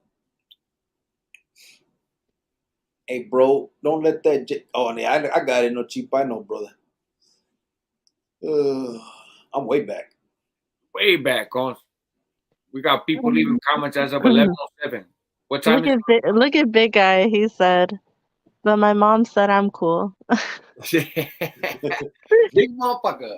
Your mom's gotta tell you that. More afraid of an No, ass. your mom doesn't necessarily have to tell you that because that's not how it always goes. Oh my goodness. Cheeseburgers. Let me see. Farmero. Here goes Jovan rubbing her perfect childhood in our faces again. Mm-hmm. Right? I'll never not apologize. My parents had a job to do. They put me in this world. I didn't ask to be here. I hate when you say that. And they did what they had to do, just like my son. He didn't ask to be here, my son. So I had to do everything to do for him. You know what I mean? So And I got out. and then there's that. So And there's that. All that he didn't ask to be here bullshit. He didn't. That don't matter. We were irresponsible. You were irresponsible. What the fuck? I knew what the fuck I was doing. Wow, what a guy. I had to get you pregnant before I went back. Quick. Who does that, right? Like, thanks. God, hurry up and lock you down before I got locked down. Yeah. I ain't got no time for games. Wow. Lucky I was out there 4 months, boy. That shit took a minute. Stand him. Wow, whatever. Oh, I love it. Let's see. I grew up with Boom from Sunset 35. I also knew the old dude. They did that Hollywood too. Anyways, how's Boom doing? Hey, Oscar. I was with Ricky Bonilla too, bro. When him and Boom and when they killed that old man. But I was with Ricky Bonilla in Juvenile Durango, and then in Madison, 6th floor Juvenile. And I think and we were in the Paredes together too later on in life.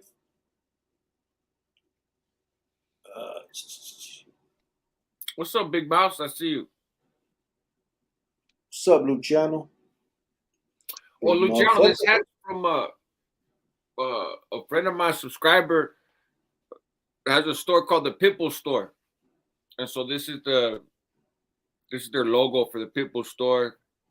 Anything you need for any dogs, really, but especially bigger dogs and pit bulls, man. Oh, Pitbull. I thought you said pimple at first. No. Pitbull? Yeah, it'd be Pitbull. Oh, Pitbull. Okay. Yeah. The Pimple Store? That would be odd. I don't think I've ever had the Pimple Store. No, I know. That's why I was like, what? Can you repeat that? The Pitbull Store. Pitbull Store. That's cool. You hear that, Blue? You're a pimple. I'm sorry. No, I didn't understand that right. My bad. You go 100-pound pimple. Huh? Ricky Torres said I was in Alhambra with Indio Bojorquez and Randy Bernal, and they were strolling the track. That's crazy. What does that mean? That's about so Randy Bernal was from the Nueva and Indio Bojorquez was from the Vieja. And they got along. They rode the track together in Alhambra. That's our reception center. Oh. What about the New Mexico and Meadows? Did they split from Cali or started their own car? They don't have an M out there, bro. They're the Sindicato Nuevo Mexico is their clica. I think they have something else too called the Carnales, but I don't think they have anything called M or Mexican Mafia. I haven't heard of anything. Ben Cuevas, what's up, brother? What's up, Ben? Angel Chavez. Oh, hey, Ben. What's up, Vic? I see you too. There was a Carnal from Arizona at Big Sandy, and there was 2 from Cali and Sureños on the yard back in the mid 2000s. There was no issues. Was that? I think Pablo was in Big Sandy for a little bit. I know that. So was Lonely Boy. I'm not sure which one you're talking about. When they found Giovanna, her parents did give her a good home, said AP. I can't stand you, AP. That is not true for people listening. Mike Don't Hotspot. listen to him. Rascal, what if a vato keister a filero on the outside for their own protection? Would that make them a J-cat that takes hot meds or what? Oh, Mike always comes with very left field questions. Yes. If they keister a filero on the outside for their own protection. The more you read the question and answer it, the more questions like that are good. Watch. Now I would say he likes it. I think he likes that filero a little too much. A little too much, What's hey, up, big Rascal mouse? loved one. Oh, V03977 in San Quentin. The old Joe Arpaio swooped me up from Solano. Is that right? A V number, huh? Yeah, I was K31609. So they had come out with the V numbers before I came on. They had V. They had, I think, P numbers, V numbers, T numbers. Well, yeah, because T will come before V. That's right. Remember the alphabet? V, and then there was no X. There might have been X. Was there X numbers? I don't remember. I don't remember. Now they got double letters. It's a door pile snatch. They got double numbers? Now they got double numbers, yeah. Yeah, like A, they had to start over. You know what I mean? So now they double up the numbers. I don't think they have like A, B. With ours, they just keep going, bro. They're just like, there's no letters. They just keep adding the numbers up. Like, so homie said he went in, he had a 92 number, right? So that would have been a 092 number, which would have brought him in probably in like 93, maybe 91, 93, something like that. Mine, I got a 12 number, 121, 650 was my number. I got mine in 95. And then now they have like 151,000 something, you know what I mean? Like, it's like six numbers, but they're just going. Hmm. And you get bottles with older numbers, like the oldest numbers that you see now probably they're 03s, like Pete Boy, and I think he has a 4. But I think the oldest you'll probably see is like a 3, be like an 80-year-old vato or something. Yeah, we would tell the numbers, the age, like just by the letter, right? So like there was no A numbers left. When I was in there, you'd come across B numbers, but rarely. B numbers are pretty rare. You know, there's dude's been doing time for 40 years. You know what I mean? There's a 40, 50-year-old CDC number. C numbers, though, there'd be a handful of C numbers. Those were like the early 80s. D numbers came up to the end of the 80s. E numbers was the start of the 90s. But it's a trip because you see how long the different letters would last. Like D was the end of the 80s. So if the E is the start of the 90s, but I came in 96, I had a K number. So they went through all the E numbers and all the J numbers. No, all the E numbers, the H numbers, and the J numbers just in like the first half of the 90s. You know what I mean? So they went through 3 letters in the half of one decade, whereas before they would last longer. Hey, forever forward, could somebody just get rid of him? That'd be cool. That's just. There's gonna be a channel for you soon, Forever 40. A hug. I don't. hugs. See, those are the ones that need hugs. What up, Big Gibbs? No Chipa Mexica. Just the average guy. What's up, homie? No Chipa. What do you say? 089, that's his number. Brea. Cricket, how were Northerners treated in Arizona? Like everybody else, bro. Raza was Raza in Arizona. Yeah, that's just a trip of a way. Like, that's a. So everybody just kind of does their own thing as long as you abide by what the MA says, I'm guessing then, right? Like, you're allowed to have your own little ranfla, but you operate under. Yeah, everyone still answered. It's different now, I'm sure, because it's weakened. All that PC yards and all that stuff going on. But I'm only speaking on when I was doing time and how I knew it. Mm-hmm. But yeah, it was so everybody basically still fell under the Emet. Like, if you're from Califas, you're from Califas. You kicked it with your homies and shit. But if a riot popped off, that was the only thing that everybody had to partake in. And if a riot popped off of the Raza, then all the Raza had to play part. Other than that, you weren't obligated to do anything you didn't want to do. You didn't, no one's going to hand you a pico and say, hey, go hit this dude. It got different a little later. They started trying to do that shit, but it didn't last. But for the most part, it was just, you could do your time and So if you're in the if I'm in Arizona and I'm in the California car, right, and I have an issue with some other raza in the California car, right? We would let the Califas do calentadas on their own vatos. Okay. So usually that's what we would.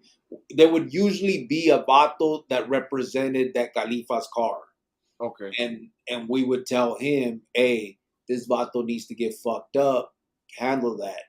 And so then he would get, his 2-3 vatos and they'd do whatever they had to do to that dude. And so it usually worked out that way.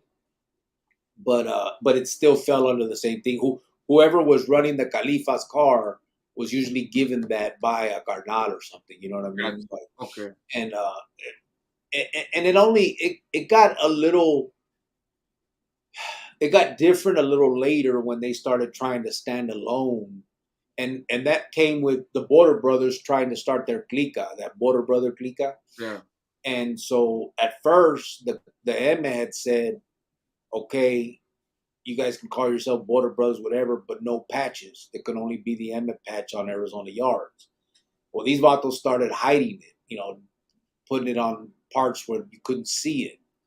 And then once there was patches meaning like tattoos? I'm not yeah. following the patches. So okay, so you know how in California the black hand is the patch. Right. Then, okay, I see. So in ours, the sun with the 2 M's in it is the patch for the Arizona M. And the Border Brothers had a sun also, and it had a jaguar in the middle. Oh, okay. And sometimes they would put BB on them too, or some shit.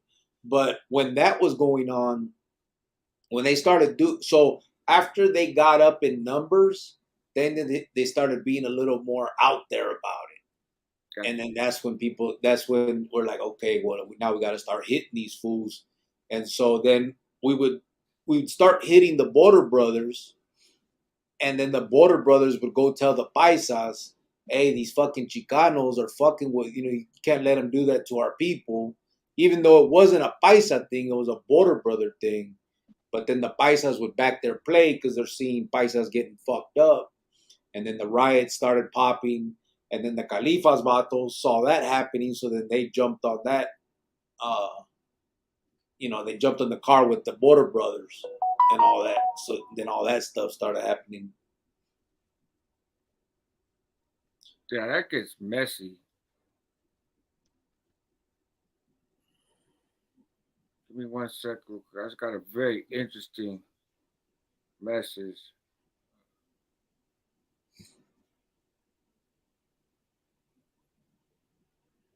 Hmm.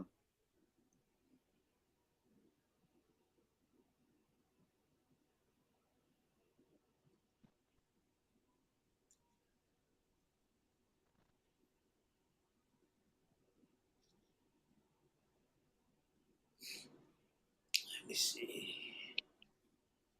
Rich, what it do, bro? Pasa carnal. Hey, is Bigfoot considered raza since he's brown? And the Yeti considered a polar bear? Thanks. The Yeti's a beer or what? There's Mike Hawkslong. Did someone ask you how many licks it takes you to That was get Freya, to? yeah. Yep. Yeah, It takes 3. Yeah. What does that mean? Like, Don't you remember that commercial with the With the owl or whatever? owl? Yeah. I think she's mimicking other the tone of other questions. You know what I mean? oh, okay. Okay, I'm just asking because it's, we've been together like 20 years. I just said that's quite inappropriate. No, she definitely didn't. Oh, mean okay. that. No. Okay, I'm just asking because I don't know the comments, Right. Yeah, no, it's true. Alright. You see new people in the comments and stuff. You're like, oh, yeah. Yeah, when you got people asking if Yetis are Mexican. Right. Well, I don't know. That's why I'm asking. Like when also they said they're strolling along or something. That's why I'm like, what does that mean? I don't know. I'm just asking. Hey. Strolling.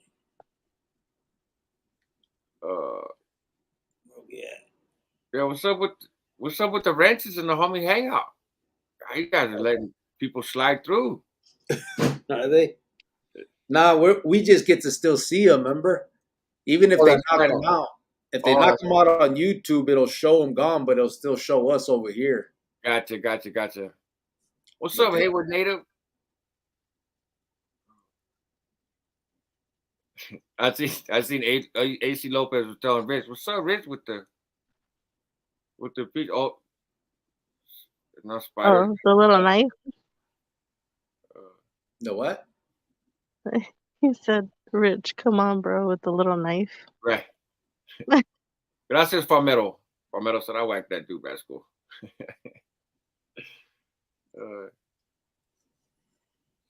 Big Mouse said I hit the county jail in Phoenix back around 06. The vatos from Phoenix rushed me in the celda and left my ears looking like cauliflowers. That's crazy. In 06, huh? Punjabi mob? What's up, big babes? That's a good question. So S1 cricket, the last. I was just reading that. Yeah. Yeah, you'd be surprised, bro. You'd be surprised. Yeah. So yeah, some. Yeah, I think that's true for a lot of people. It's. Yeah, I think honestly they see I'm not, I'm not doing this out of malice, bro. It's not like I'm a woman scorned, you know what I mean? This is more about just trying to get kids to not take that same road we took. And I think everybody can agree with that. I would say the same thing when I was a Garnat. Right. And no one wants to. I mean, anybody you ask that's in the joint would tell you they would much rather be home. Yeah. So. Yeah, nobody wants to be sellies with their kid. You know what I mean? Like this. If you ever become a selly with your kid, that's a problem. Right. That's a huge problem, and I don't care if I hurt anybody's feelings by saying that. Right, I'm here to tell you that's not okay. It's not cool. Right. Yeah. But also, like, I was 18 years old when I met him, and I had, again, you guys know, the perfect life. I didn't know really what he was about and what he was into. And for me to get dragged through that, no, I knew what he was into. I knew what he was about, but I didn't know that one day eventually they would come try to kill me. Do you know what I'm saying? So it's, especially for me not having no part of that. Like I didn't know that. So it's kind of like these young women too that are naive and, oh yeah, my man's locked up and he's the greatest because he's the hardest guy in there. Okay, good for you. Great. Just tell him to come home and be the coolest dad, be a good dad. That's a good guy. Not because he's the baddest in there. That don't matter in there. Right. But if he is in there, tell your dude just to do his time, mind his business, come home to you, come home to your kids, and that's it. He doesn't need to, prove himself or prove to anybody because he's gonna end up dead or doing life. It's the bottom line. So it's like I don't know. I think women need to hear it too. Like, don't get caught up with someone like that either. That's trying to go all the way. Right. Because eventually, when he goes all the way, somebody's gonna turn on him, and then you're an easy target. Ben Cuevas is asking you a question. Was the NF aware that Arizona M was at war with Sureños? Do you think if so, they could have aligned with Arizona? I always wondered about that because a common enemy equals a friend. What's your thoughts? You think you guys weren't even aware of nothing going on like that out there, huh? No, I knew, so I didn't know the history, right? I've obviously I've learned more of the details in talking with you. But I did know in terms of the Arizona MA and the South Side, it was clear that there was some split, and I'm sure other people obviously knew more than me, but we'd known that there was a split between, at least it was interpreted as a split between Arizona MA, California MA, and the way I understood it at the time was Arizona MA doesn't rock with California MA anymore, and Arizona Southsiders don't rock with California Southsiders anymore. So we didn't have the details necessarily right, you know what I mean? But that tension, that I guess it's not really a split. It's wrong to call it a split, but that was the framework that I understood it. Yeah. But the general idea of tension and of issues between Arizona vatos and California vatos when it came to down south stuff, for lack of a better term, yeah, it was known. I think, I guess there probably would have been room there on I've never spoke for the NF, let alone do I speak for them now, right? But it seems like the way you guys were doing it with kind of letting folks just kind of represent whatever they represented when they came in, you know what I mean? As long as they weren't disrupting the program, kind of takes the wind out of the sails of some NF Arizona MA alliance, right? I wouldn't imagine there'd have been a big appetite there for the Arizona gente to have, but not before it went full blown, like little guerra type. Because like I said, we never looked at anybody, whether you're from California, New Mexico, Colorado. Right. We didn't look at anybody as not you ain't from Arizona. It had nothing to do with Arizona. If you were raza, you ran with the raza. Right. Period. And so, there's vatos from fucking that I remember from Nevada. You know what I mean? Like none of that shit mattered. They weren't looked upon differently. They weren't looked upon. They may not have been as in, but that's just because they didn't grow up with everybody. It's not your state, right? You're not in your backyard, so yeah, we all grew up in the juvenile system together and all that other shit. So right. there might be a little bit of that, but but there was no like, hey, you're from Califas, you can't say nothing here. We run this shit. We didn't. It was not even close to that. Mm-hmm. They sat at the mesas with us. There was Califas vatos that became carnales from Arizona. You know what I mean? We got Longo from Long Beach. We had there was one from Florencia, Big Henry Lugo.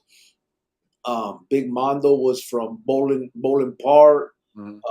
There was a few, and then there was a lot of Skina that was from Califas, because when you were in the system in Arizona, I mean, it wouldn't do you any good being Skina for the fucking M in California. Right. You know what I'm saying? There's no one to hit, Right. and there's no one, and you know, there's nothing going on there. Right. So once in a while, we'd get some food that'd show up and be like, yeah, I write the big homies from back home. Whatever. Okay, Right. great. Right. But it didn't mean shit. You know what I mean? It's because, first of all, they ain't run shit over here. Right. And second of all, it didn't matter from what state. Like, if you're in Arizona, basically, in your raza, it's just the raza running together. We sat together in the chow hall. We had, everything wrecked together. There wasn't like split up. The most we had on separation was, you had the white section, the black section, and then the Mexican section. And then you had kind of like on the outskirts of the Mexican section, you would have like 5 or 6 tables that were paisa tables. Hmm. And that would be the most separation. Paisas had their own little tables and shit. But they still fell under the M2 at one point. There's Carnales that were paisas, Juanillo from fucking San Luis. There's a bunch of them that were paisas también. Buddy and his brother Sueño.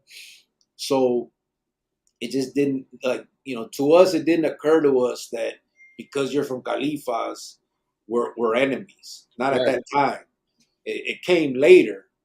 But it only came, like I said, because Navato Jaime kind of sparked it with some of them vatos that just wanted to play. Hey, we're from California and we don't answer to you vatos, and we just didn't see it that way. To us, Right. we're like, we can't go to California and say that shit. Right. So I mean, why would we allow it here? Right. So it was, but it most of my time was done with vatos from Califas, firme dudes, and then towards the end with the riots and shit, a lot of that was bad too, bro, because administration didn't separate. So with the way they saw it is, if you were born in California or Mexico, you're going to those other yards. And so they're packing these dudes in these buses, and these they created California politics yards in Arizona when they didn't need to. Yeah, and not just that, you had vatos that have already they're Arizona Skina for years. So you're putting them on a bus with vatos from Califas, even though he's from California, they know he runs with Arizona.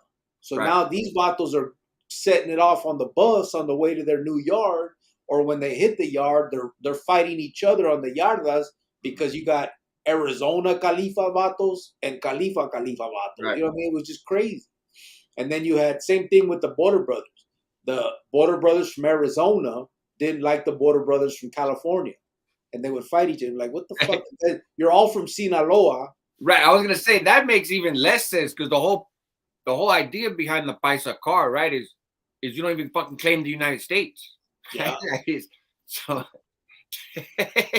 yeah, it was a trip. Hey, we all claim Mex, but I don't fuck with people that claim Mex if they lived in another state in California, in the U.S. first, right? Yeah, it was a trip, bro. When you would hear that type of shit, right, you'd be like, "What the fuck?" Like, so you're from Sinaloa and you're from Sinaloa, but you crossed the border in California, so you're from California and you're from Arizona, and them fools they rode hard. That's like, it. Okay. It goes to show, because you can't. I've said this for a long time. You can't be a gang unless you have an enemy, right? If you're a gang without an enemy, you're just a group of friends. Yeah. You know what I'm saying? But if you want to be a gang, to be the best, there has to be a competition, right? To be the baddest vato on the block, there has to be some other vato on the block. You can't be the only one, right? Because if you're the only one, you're not the baddest one. You're just the only one, right? So there has to be an enemy. There has to be opposition. and it's just ingrained. And so yeah, okay, cool, you got a paisa car, but who's your enemy? Well, the other fucking paisa car is the enemy, because we're gonna find something different about somebody. I can't be superior if I'm not better than anybody, right? Like, I have to be better than somebody to be the guy. And it's toxic as shit, obviously. Yeah. It's the way you were initially describing, and I don't want to go back to prison in California, and I don't want to start going to prison in any other fucking state under any conditions, right? Yeah. But they're describing in the way that you were, in terms of, hey, you come from wherever you come from, just all raza kind of rocks this way, right? And you're kind of free to do your own thing within some basic convict principles, if you will, right? Yeah. Actually sounds like a pretty decent way to do time, right? Honestly, if you got to be in that world, if you have to be in that environment, that kind of stuff, that's not a bad way to set it up. Yeah. I'm not at all surprised it didn't last, but that's how it was supposed to be, quote unquote, right? In California, the whole inmate started in California.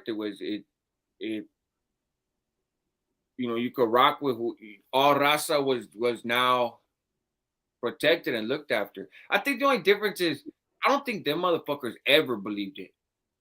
I don't. But kind of the more I learn, the more I hear and reflect back, I don't think the original California inmate folks ever. I don't think that was ever the goal, right? I don't think it's a goal that, like, oh, that was the goal and it got distorted later. I just don't think that was ever the mission. And maybe I'm wrong. It was way before my time, right? So I don't know, but You're probably right. You got to remember, bro. They're dope fiends that put this shit together, right. And there's a purpose for that. You know what I mean? They wanted the dope, and but even then, they're kids, like youngsters in the 50s. I don't. Maybe there was one who was like, oh, this grand all raza together type of deal, but I don't think the idea was ever just, let's have a safe haven where a raza that unfortunately gets caught up in the system can just kind of do their time free from the oppression from blacks and whites. I don't. Because the thing that set the MA apart, one of the things that set them apart was their willingness to kill their own. Yeah. Right? Was it. So I don't. Until everybody did it. Right. Well, yeah, and then it just became the norm. But I don't think that was ever. I don't know. It's, again, way before my time, and history gets complicated when you start talking about eras before you were actually there, because it's somebody else's story, and I mean, fuck, we can't even agree on history that people were present for. You get 5 people that were in the same room for the same event, and you're gonna get 7 different stories of what exactly happened and why. So, let alone the fucking history from decades prior. Yeah. Big Gibbs. I'm from a city called Tolleson on the west side of Phoenix. Hey, Meadow said that he was locked up with his dad. That's not like. Where are you from, Meadow? You were in the county? And see, that's not. I know that that's like some norm. That's like the norm to some people, but I would never want my son to be locked up with his dad, ever. Yeah, well, I'll be honest. I don't think that that's the norm. I mean, we've seen it, obviously. That happens. But it can't be normal. I mean, even if I get it. Like, even if my son were to have followed in my footsteps and got locked up and became my cellie, I probably would still lay there at night and be like, what the fuck? You know what I mean? If my son followed in your footsteps and I failed as a parent, yes, I would probably end myself. Like, yes, that would be it, because I failed him as a parent. Absolutely. It would be all your fucking fault. It would be. No, absolutely, 1,000%. I left them out there with most men, you know, as your kids, you know, you have kids. Most parents' jobs are to keep their daughter off the pole. Most parent, you know, for boys, it's keep them out of jail. Yeah. Like if my son were to ever even act like you acted growing up, or you know, in your little gang life, I failed as a parent. I would have failed as a parent. The little mix gang of life. you two is yeah, it's a trip. I You could guys, never imagine my son talking or acting the way he did at his age or in, you know, his life in there, whatever. Like I can't failed as get a it. parent. My I son's too can't. pussy. You what? He's too pussy. No, that's not the word. He's normal. Thank you very much. What every kid should be. I'm Okay. just saying, I would have failed as a parent. I couldn't. But yeah, it would have definitely been all your fault because I left him out there with you. right. This freaking guy. Yeah. I didn't play a part in raising him there. Shit. Now I Okay. got him. Good thing I got him now, when I got him. You know, one time he put his shirt on and he buttoned it on the top and put a bandana and he's like, "Look at me," and he was like making a joke and mimicking him, and he's like, "Dad, this is what you look like when you were like 12," and we were just laughing, and he's just like, "I hate this kid." You know what I mean? I'm like, but that's what you look like. Now, can you imagine looking at your son acting the way you did? Like, Ain't nothing wrong with the absolutely way I not. look. There ain't nothing wrong with the way I looked. You needed a butt whipping when you were little. You needed a timeout, or you need a hug, is what you needed. You need a timeout now. I'm just saying that. Notice Cricket hasn't had a snack all live. You okay, bro? Right? I didn't bring none with me, bro. Hey, I'm sticking around, but I might have to go grab a bite to you real quick too. Some of these comments, it's like there's always side conversations going on. So some of this I'm not even mentioning some of the comments because it's people are having their own. Yeah, me too. They're having their own conversation, and so I'm like, okay. Big Gibbs, yeah, the same building, just not that company. But the same building up there on USA Parkway. Tallison in the casa, huh? Salud. Hey, Ricky, so you're from... Sorry, I'm all bouncing around in the comments. I don't even know where I'm at. Okay. So, Ricky, you're from California, but got caught up and did time in New Mexico? Who? Ricky Torres. No, he did time in Arizona. That's what I'm saying. He did time in Arizona. 13 years in Arizona, but he has a V number out of California. They picked him up and took him to Arizona, and then he got a 92 number. Oh, okay. He did 13 years in Arizona as a norteño. Okay. Yeah, S1. On my channel, I got a video kind of explaining stuff, bro. It'd be redundant if I tell it again. It's a long sob story. I was the victim of all kinds of stuff. Well, it was a bad story, okay? Because I didn't do anything, and they wanted to come after me. Like, what's up with that? I was like, poor me. Oh, yeah, my girl, too. Yeah, no, for real, poor me. Screw you. I didn't do anything. The heck? The old bumper sticker, right? My mom in love with a gangster. That's right. Jeez. And like I said, I hope that I know that a lot of was that little? No, and I know, Rascal, you have a lot of your viewers on, and they probably never heard me before, but like I said, I'm looking at it from my point of view. You guys look at things from your point of view, and I don't know. In my family, we just never did time with our parents, or we just didn't. And to me, this is my personal opinion. If my son ever ended up in jail or prison with his dad, I feel like I failed as a parent. That's that's my opinion. I don't want to like offend anybody or hurt anybody's feelings, but my job, all my energy is to raise this kid the right way. Yeah, I'm sure everybody would feel that way. I mean, I'm sure my mom felt like that. You know what I mean? Right. Yeah, but you have to put in the time and you have to put in the effort. What are you trying to say about my mom? You already know. So I'm just saying you have to put in the time and the work. You gave life to this human being. You just don't throw them aside like, oh, I gave life to them. That's it. She No, got be a me a parent. Nintendo. What? Mine traded Got me. me a Nintendo. Oh, no, she didn't. No, she didn't. Beto had one though. Um, yeah, because he had a dad.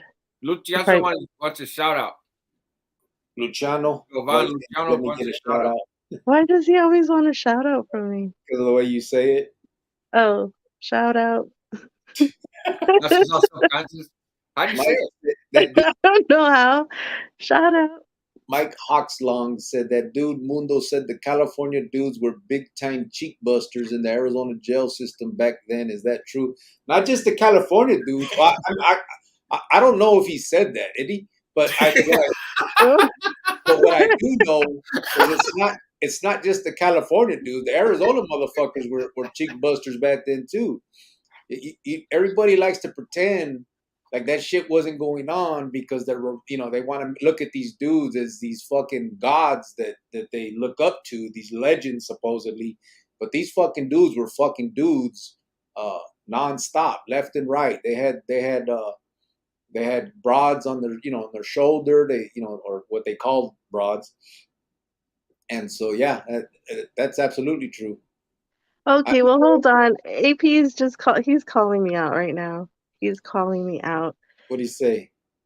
He said I did do time with my kid because I was pregnant when I went in for those 3 days. That's true. That is true. That is okay, true. then I'm a loser piece of poop.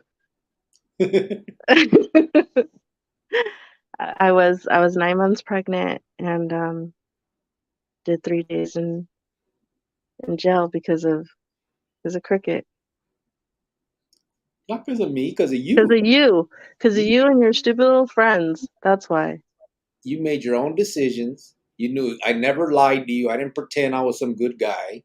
You knew exactly who I was and what I was doing. I had no idea what really was going on in there. And I get indicted for some stuff that you guys do. Really? That's what we're doing? I had no business being in there, and you know it. But you that's right. You had no business being there. Pero te quería meter, ¿verdad? You wanted to be with me, right? Ándale, cabrona. Okay, fine then. That's it. It's over then. Let's just break up now then. How about that? Whatever, bro. A little late for all that shit. It's a little late for that, right? Late for all that. It's like 21 years later. Heart Life Phoenix. In June, I think in June we're coming up on 21 years. Wow. Yeah. Sergio said, "Big, it's gonna be another homo live." No, we're not gonna go into the homosexuality of the carnales. Oh gosh. Suffice it to say, they are homosexuals. Oh. Big Gibbs said, "Are you guys still together?" Oh yeah. But we are all inclusive. They are. Rascals that popcorn. Nope. Ice cream.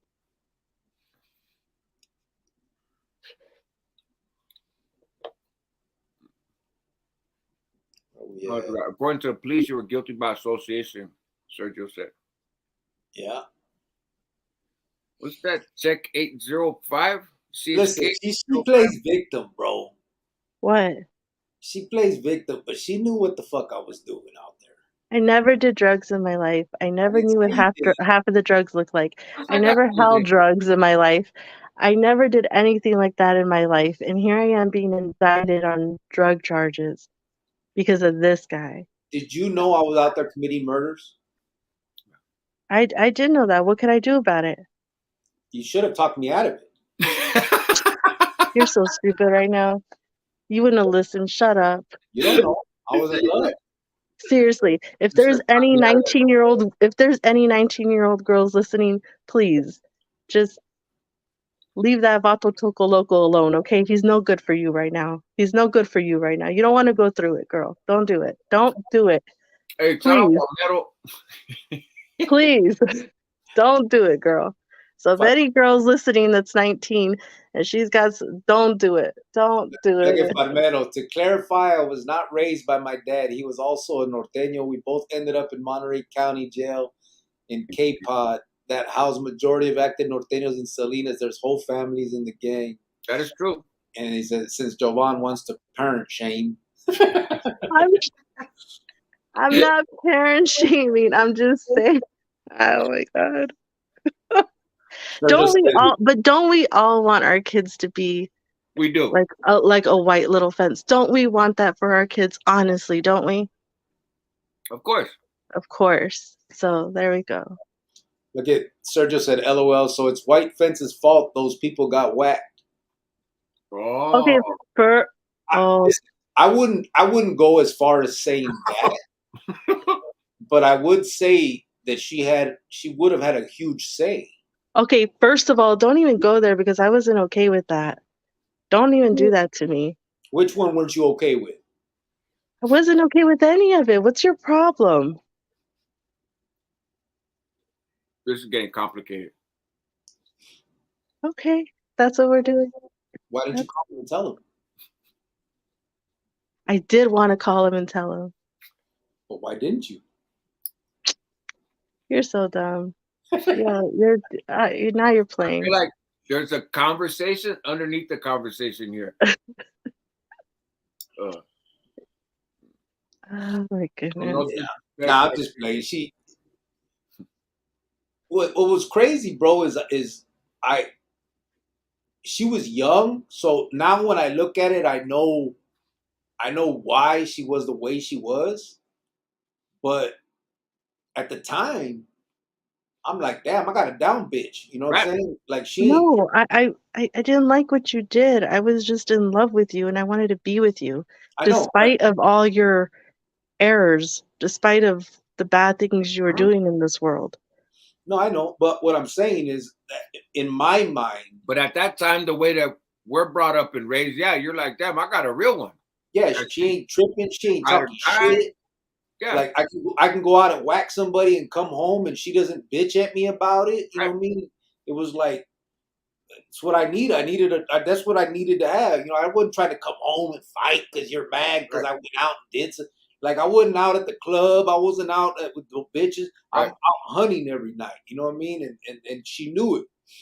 And so, you know, that's kind of, but now I understand, like she was just so fucking young and naive that she couldn't fathom what the fuck that shit. And to be honest, bro, I was too. I was young too. Right.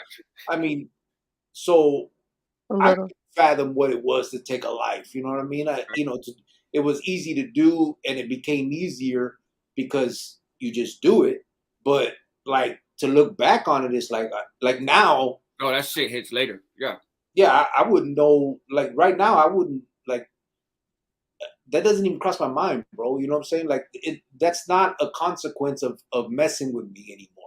Right. Like I'm not gonna kill you for fucking with you. You can say or do whatever. Well, not do whatever, but you can say whatever you want. Right. And we're good with that. The only time I would ever do anything is out of self-preservation for me and my family. Right. But even then, if I can get away, I would much rather do that. You know what I'm saying? Right. If I see a pegada coming, I'm gonna try and go the other way, and not engage if I can. Yeah. So I mean, but it was just we were both just stupid kids. Yeah. Well, and you. Yeah, I was real dumb. But I knew though that once I had my kid, that was it. He would never have his lifestyle or his upbringing. Like good thing I did have my parents that showed me and I showed my kid. I would never want that for my kid, the way he grew up.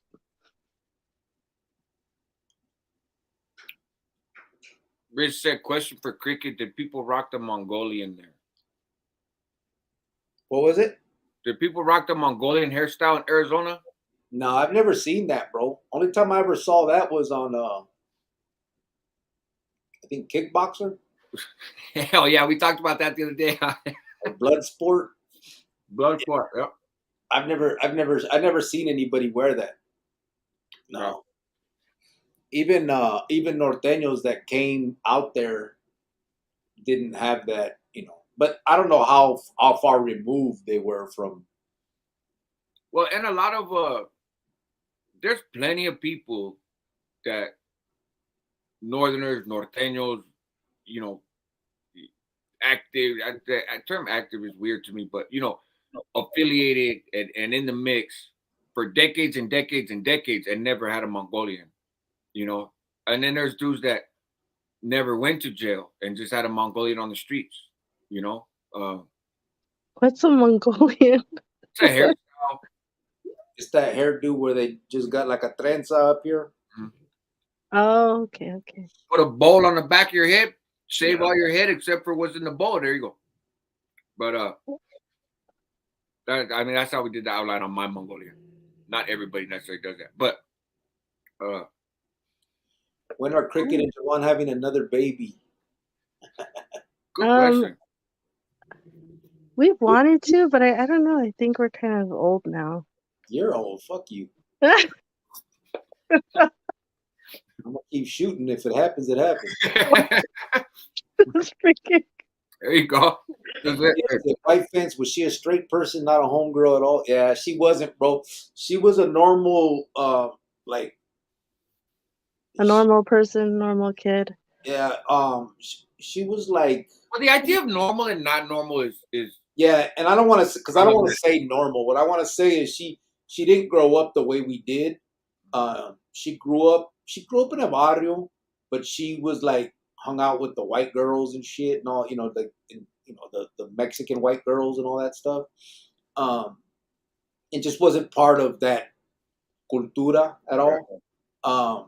And then, but she had a tia that had, well, it's a long story to get there, but in the end, she had a tia that was with a carnal, Longo. And so when I hit the county jail, we were using her tia's phone as a three-way phone, to make calls on. And one day when I called, she was there. And so I got. That's where my life went down. It's down, it's trickling down. And so that's the first time when I spoke to her, and then after that I pulled her. Okay, well I wasn't busy that summer, so I had time. Whatever, bro.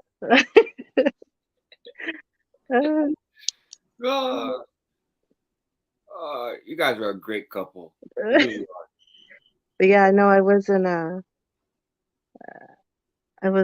I didn't hang out like that. I didn't have friends. Kind of like Cricket growing up. I didn't. Him and his friends were definitely a different type of crowd than what I was used to. So that was infatuated. When he called, you just got infatuated. No, I mean, he was like my first boyfriend that even had a tattoo. Like I didn't even, that wasn't even a thing. You know what I mean? So it just he came to visit and saw me, and that was the end of that. Oh my God! All right, well, on with the comments. Jeez, this guy. He left that day crying. Remember, babe? All right, keep on with the comments. There we go. So that's what happened. Hey, my sisters would come see me in prison, and was like, "Man, this is why we can't find nobody out here in the streets, man, because all the cool dudes is in here." But that's how they felt. They looked. They were like, "Man, all the cool guys, all the in shape guys, all the healthy guys, all this, you guys are all in fucking prison." I don't know. That's funny. Farmero says she went from "I was in love with you" to I had time that summer. LOL. Kiki T said vatos would rock the rat tail in Phoenix, though, right? Yeah, we did have the tail. Yeah, that's what I had. My Mongolian wearing days were very, very short lived. I had a tail. That was in the streets, in prison, when I came to prison. And I grow it, cut it off, kind of off and on. But the Mongolian I had for a short period of time. Like, a couple months maybe, because I grew it and then I got pulled. When I got pulled and became a bro, I cut the Mongolian off. I cut off the tail when I got the Mongolian. Then I cut off the Mongolian when I became a bro. Um, and that was it after that. No more, no more nothing. One second. Did Cali bot cats give you the same respect for the movement, or feel all were a different faction? No, they gave the same. I mean, you just have to imagine, bro. You're gonna fall in line wherever you're doing your time. You know what I'm saying? I hear people say, fucking Arizona's weak compared to Cali and all that, but a pico is a pico. You know what I mean? You can get killed in any fucking prison, and so whoever's running that prison is running that prison. So for the most part, vatos from Cali were just like vatos from Arizona. We all fell in line. You know what I'm saying? We followed the rules. We did what we were supposed to do without, making, according to the rules and the codes and all that other stuff. And it's just part of doing time. So the vatos that were doing time from Califas in Arizona were the same thing. I mean, they fell in line like everybody else. They were just raza. There was nobody treating them different because they were from there, and they didn't treat us different because they were from there. Later there was stuff that happened, but I'm talking generally. That's just how it was. You know what I mean? It was when we're talking about doing time in Arizona. I mean, you can name, I don't know, what prison would you think is the weakest? Utah. You can still get killed in fucking Utah. You know what I mean? Wherever you do your time. So fucking Mormons out there getting when people try to sit here and be like, man, that pinta's weak, it's easy to say because you're not doing your time there. Any pinta can be weak that you're not walking the yard on. But if you walk the yard there, you're gonna fall in line like everybody else. You're not gonna be that one motherfucker that the picos, fall off of. Right. So one thing I heard, at least, and I'm sure some of it is it might all be just California arrogance, right?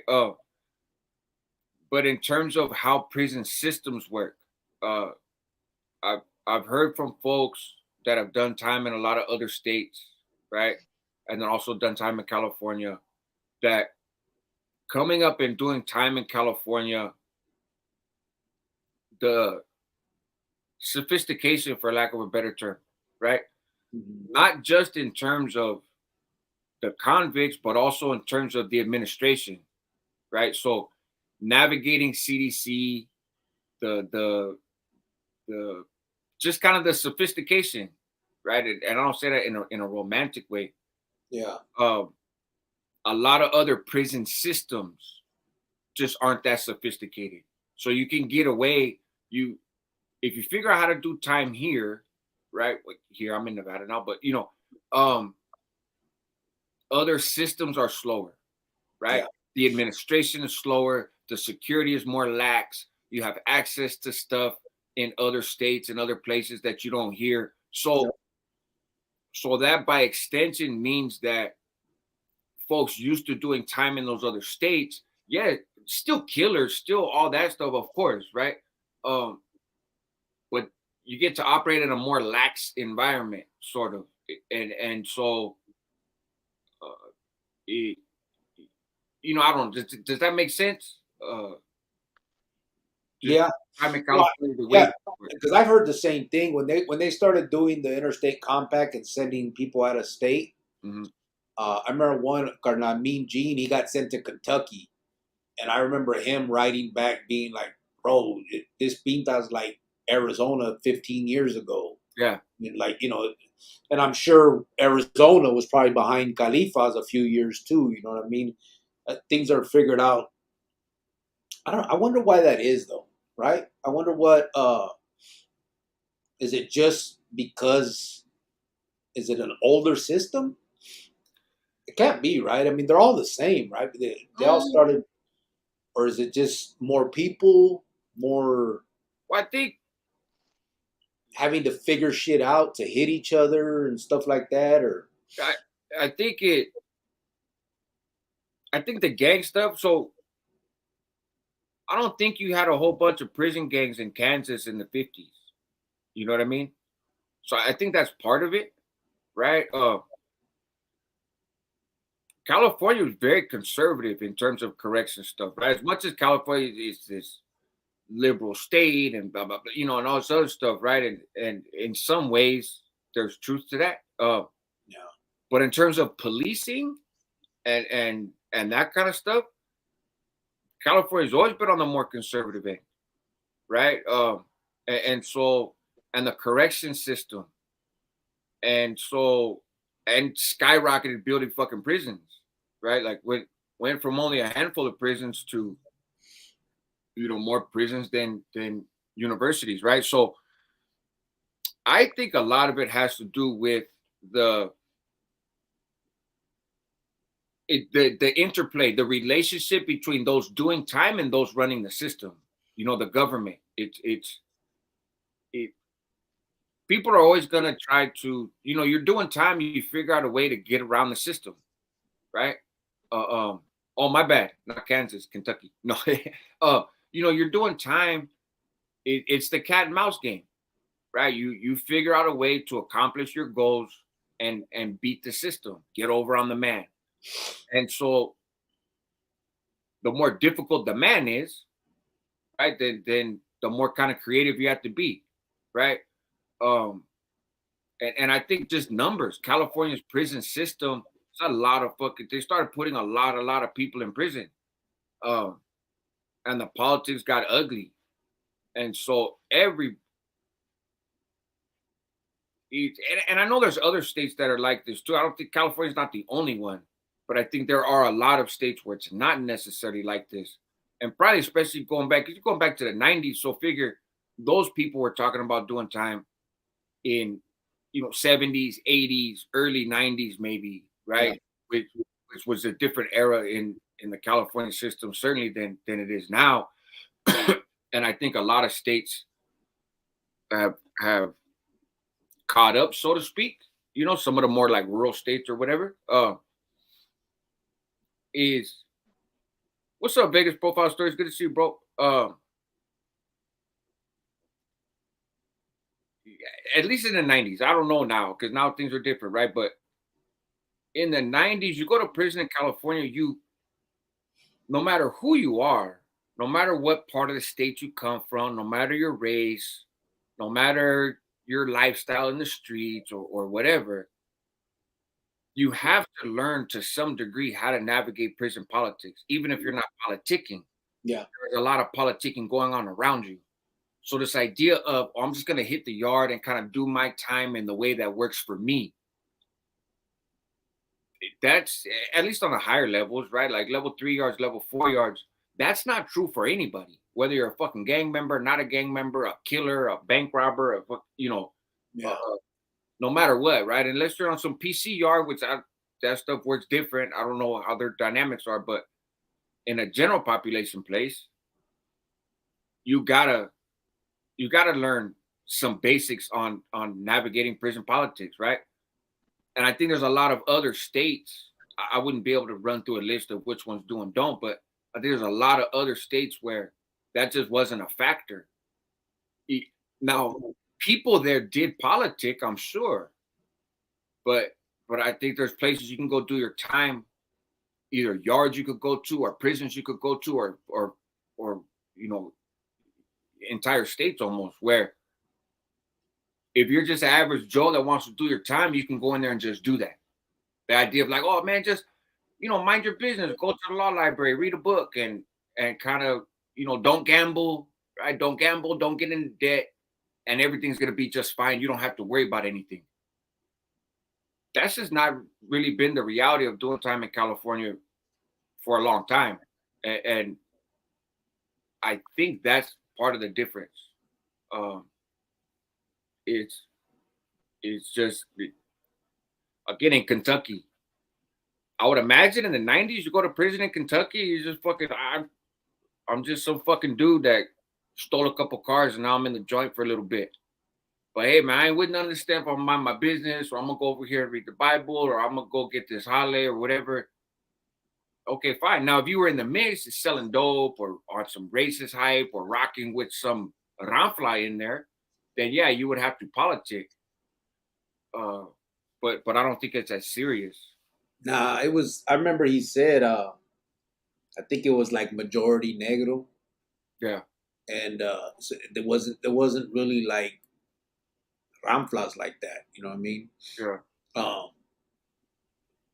I remember he hated it, but I mean he thought it was cool because of like they still had hot pots and right. all that other stuff. Like they had irons and all this shit that we had from the '70s. Yeah, And then, but at the same time, he was like, but it was fucking boring, bro. Like there was no one to fuck with, no one to do to nut. It's fucking Kentucky. The yeah, fuck, right. like yeah, And I think that's the thing. If you so imagine though, imagine if you take all of the schooling, so to speak, right, on managing people, right, and propaganda, right, manipulating people, in a variety of ways, right. Setting up communication networks, right, and shooting wheelers and all this, just getting contraband in through packages, all that kind of stuff. If you know how to do that shit in California, or you know how to do that shit in Arizona, and now all of a sudden you're in fucking Idaho, right? Just if you can get a bunch of carga in the fucking shoe program in Pelican Bay, guaranteed you can get it in Idaho on the fucking main line, right? So you want to be that guy now? Oh, I'm gonna come over here. I'm gonna hustle, yeah, right? So you can come from fucking nowhere, not be from there. And if you want to be the man with dope on the yard, you can be that guy. Probably pretty easier than just about anybody else there.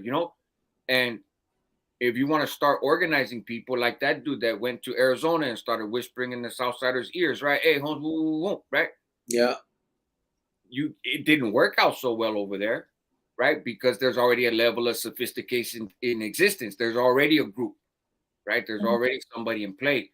But you go somewhere where that's not the case, where they're not that sophisticated, and yeah, You could start something. you wind up going over there and being a shot caller of the whole fucking prison system in a month.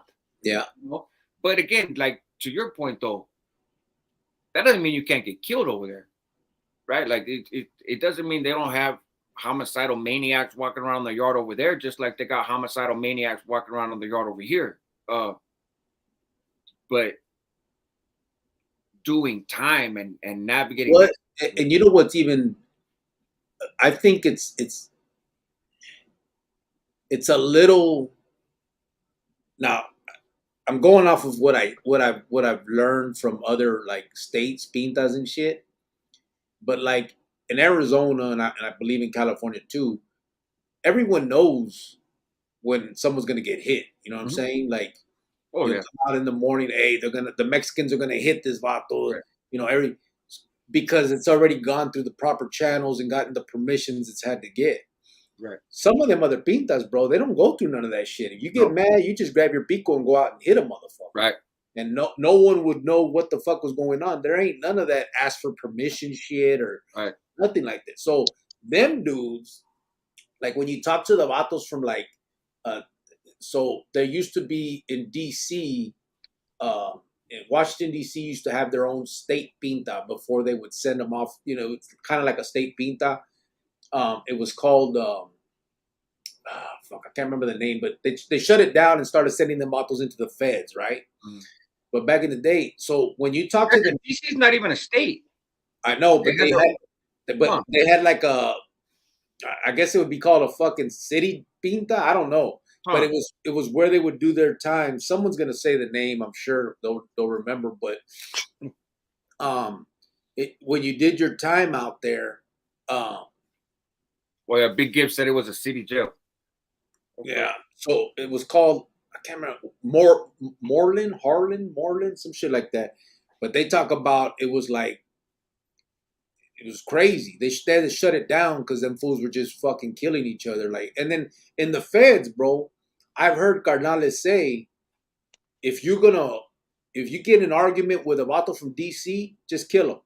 There's no point because them vatos, you can't get through to them. and eventually they're gonna try to come after you. You know what I mean? That they're like, don't even waste your time politicking and trying to clean it. Just kill them motherfuckers. And I used to trip out, you know what I mean? But when you talk to them autos from DC, they think our pintas are weak because we have to ask permission.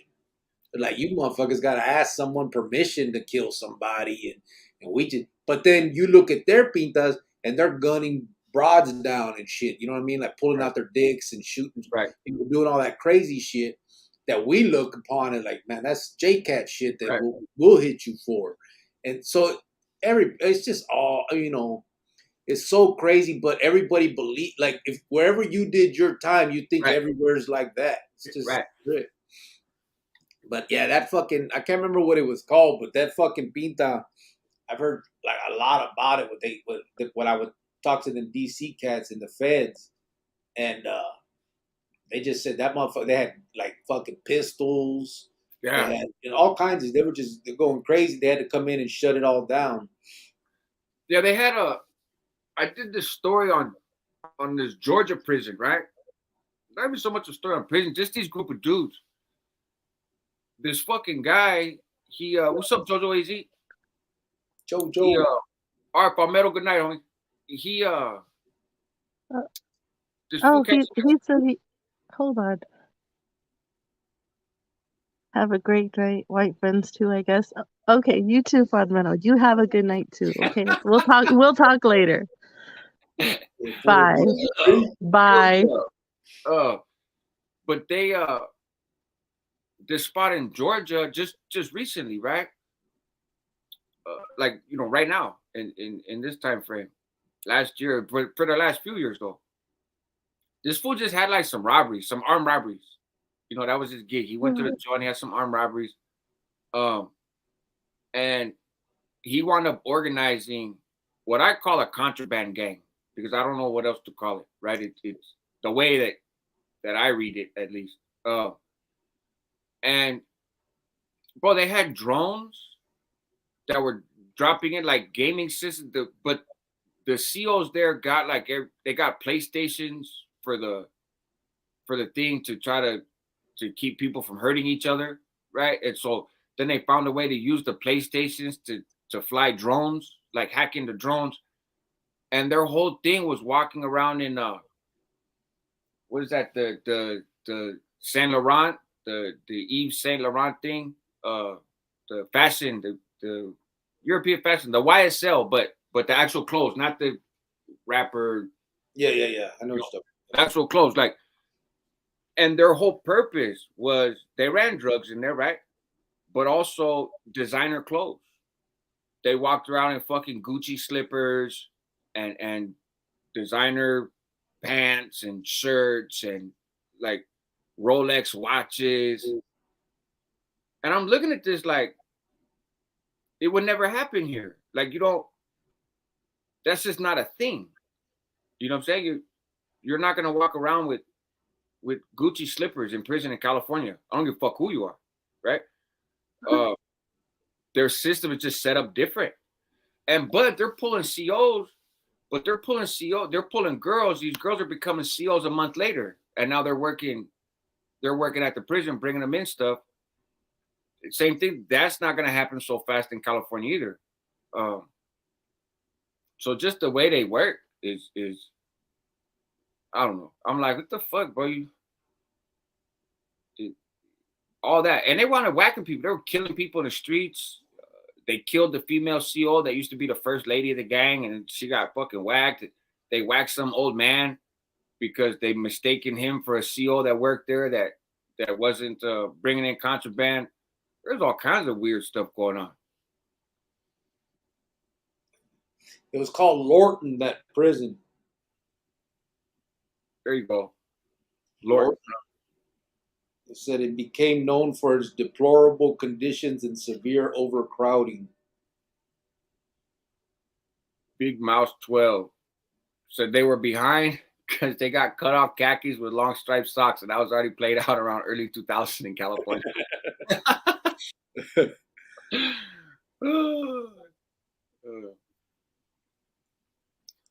Big Mouse. You met them in the feds, I'm guessing, right? We house in Phoenix. What's up? The DC blacks are I hear about them a lot in the feds. Yeah, they're well, because now that's all that when they get sentenced to prison, they have to go to the feds, and but they're ignorant, bro. Like Right. it's crazy. Like, and I don't know if it's their school system. Like I'm not just trying to be disrespectful, but Right. when you honestly you do time with these vatos, bro, it's like they have no common sense. You know what I mean? And I like I said, I've heard them say and I've seen it, bro. Like you cannot talk sense into these dudes. Like it don't matter how wrong they are, they will argue till the end and then want to fight or kill you for it. You know what I mean? And it's just it's crazy, bro. But they're also still stuck in their way. They're still gunning down guards and doing all that, trying to pull the CO, the broads. But they don't they're not finessing these bitches. Right. They're just like, "What's up, baby? You want to check out this dick?" Like it's like, what the fuck? Like, in what world are you gonna pull someone like that? I heard. You know what though? I heard a dude on another channel saying that. He was talking about how his homeboy had a CO, and he's like, I was trying to pull COs. You know what I'm saying? I was just showing him my shit, whooping. I remember hearing it like, but he said it like it was normal, like as if there's just a bunch of dudes that drop their draws when female COs walk around, and the female CO inevitably winds up picking one of them, so you might as well shoot your shot. I just, which is so very different from the culture in the California prison system. I don't. I mean, female COs get pulled in California too all day long, but not like that. You know what I mean? Like if you maybe our COs are a little too sophisticated too, because if that's your game, if that's your pickup line, Holmes, you ain't gonna get too far. Right? That's it. And but they think they're being fucking sexy or some shit. I don't know. It's fucking weird, bro. But then again, like homie said, he's also met some stand up DC black. I have two. I've met some that even they would be like, man, them dudes just burnt the fuck out. You know what I mean? Right.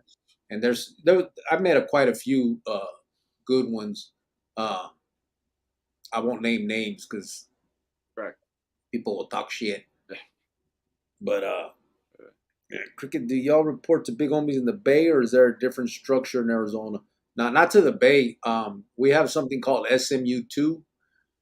They call it Browning Unit now. It was used to be called Special Management 2. That's where they have ¿cómo se llama? That's where they have the STG. Everybody that gets STG gets locked down there, and so they call it your shoe program, right? That's your Pelican Bay, basically, right? Yeah, and it's exactly the same setup as Pelican Bay. The blueprints are exactly the same, and they're it's basically just the same shit, and that's where they lock everybody down, and we call it the beehive. That was what you got all the little holes on the fucking doors. Yeah, the honeycomb doors. Yeah. So we always called it the beehive. Whenever we're talking to each other about it, we'd be like, "Hey, we got to write to the hive and figure this, whatever." Right.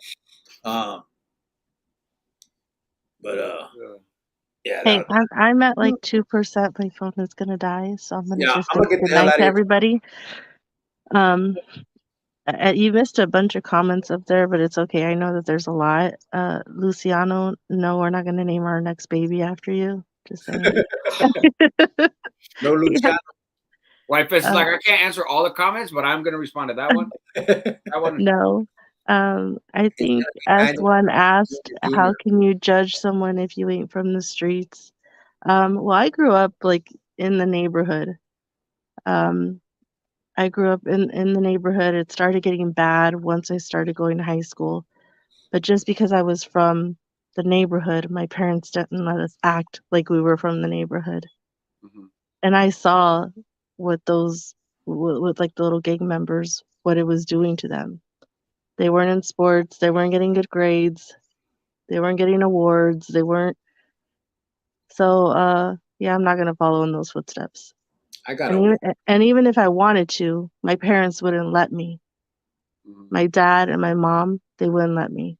They wouldn't let us. They were not having that.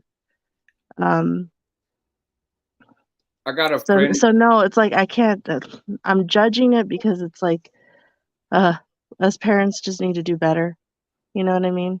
And it's like we just do. We don't want that for our kids. Sorry, So big mouth. I'm gonna get off on that note. All right, baby. Look, I'm gonna All get All right, off. right. Yovan. Good night, Rascal. Thank you Good for night. Oh, thank you. And this weekend, we'll figure it out. Some kind of time works for everybody. yeah. I'm not working this weekend, so Tell we'll your figure. wife I said hello and the grandkids, and Oh, I will. Yeah, she's not. we'll get them on. I want to see them. They're so cute. Yeah. They're AP, so cute. AP said, "Good night, everyone. Giovanna, leave, please." Okay, P. Well, I want you to leave this country too, but you still stay. You still keep sneaking over. So that's another time, okay? But anyways, guys, good night. Have a safe night. All right, Good baby. night. Damn, did she fall? I was like, wait, what was that sound? Oh man. But Oh, what are the comments? When she was saying about parents and stuff, it reminded me. I got a homeboy. He's a college professor now. He's a college professor now, but he's from San Diego. He's from the neighborhood, right? He grew up in the neighborhood. But similar to what Giovanna's saying, like didn't get involved in neighborhood stuff, right? We still, teenage dude, played sports, got in fights, got in mischief. So, he wasn't an altar boy, but but didn't get into the gangbang in particular. And he talks about when he has two older brothers, I think two. And so as he started getting that age where he got a little interested, right? And he started seeing the fellas and creasing up and everything else. He tells a story where he's like, man, I came out one day creased. I was ready. Boom. And my brother stopped me and made so much fun of me. What the fuck are you doing? What is this about? And just clowned him and dogged him and made it very clear to him, like, this shit ain't cool. Not judging other people, not putting down other people, just, bro, this is not you, right? That he was like, oh, fuck that, and he's like, I never try to walk out the house dressed like that again. You know what I'm saying? It is little stuff like that sometimes that is kind of what it takes. You know what I mean? Yeah. If you catch somebody in the right age range, of course, and there's a million other factors going on around them that matter as well. But he was like, yeah, they they reminded him, like, what, you're gonna start going down that path? Like, that's not your path, though. Stop. That's not what we do, right? Yeah. And ultimately worked out well for him. And the funny thing is, though, too, he wouldn't say this, but I will. He's still more street smart than half the people that present themselves as like from the neighborhood and others. He knows more about the norms of growing up in that environment than half the people that celebrate the shit out of it. Yeah. Look at Julio said, Josh, do a reaction to this live. No, I don't. I'm not big on reactions. I get inspired, but I don't do reactions. Hey, Big Gibbs, I did not hear about dude that got killed by bed bugs. No. That sounds crazy, right? Right. I mean, where was that? Was that in Nevada? I mean, I imagine you can Google it. I can't imagine it happened in very many places. So I don't know. It seems they'd have to suck on that motherfucker forever. That's that somebody wasn't doing count or something like that. Freya, yeah, I seen you getting caught up in the comments there a little bit. I noticed some of it, but you are more than capable of Atlanta, man eaten alive by bed bugs in Atlanta jail. Atlanta. See, Georgia's prison system is something else, man. It's a new thing. They had a dude. He got killed. It's I almost did a Rascals reactions. They're back. I think that's one of your subscribers too, Cricket. I think that's always Rascals reactions. Man, that shit was quick too. It was quick. They didn't want to help. CO didn't touch him. I seen a story. This fool got killed in there. So they had some blood crip beef going. They had this dude locked up in the hole, basically, right? Him and his celly were in the hole. This other cat, they bring him from like 3 buildings over during lockdown through all kinds of locked doors. And then he meets up with another one of his homeboys that's getting escorted by another CO. The COs go take one of the guys in the hole out of his cell and put him in a cage, leave the door open. Like this whole setup, you know what I'm saying? And they brought these other dudes from another part of the prison so that they could whack this dude in the oil. They cut him loose to go whack the dude in the oil, but apparently dude in the oil is not a fucking idiot. He had a pedazo right there waiting. He knew when they took his celly out and locked him in the thing, but left his door open.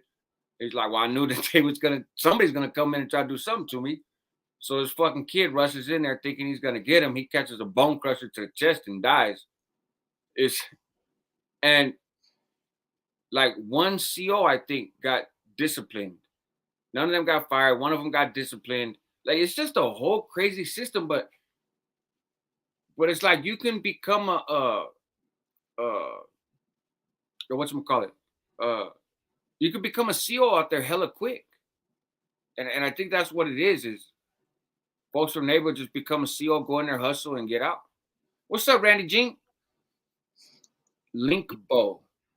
I don't understand Linkbo. Linkbo? Or like drop the link?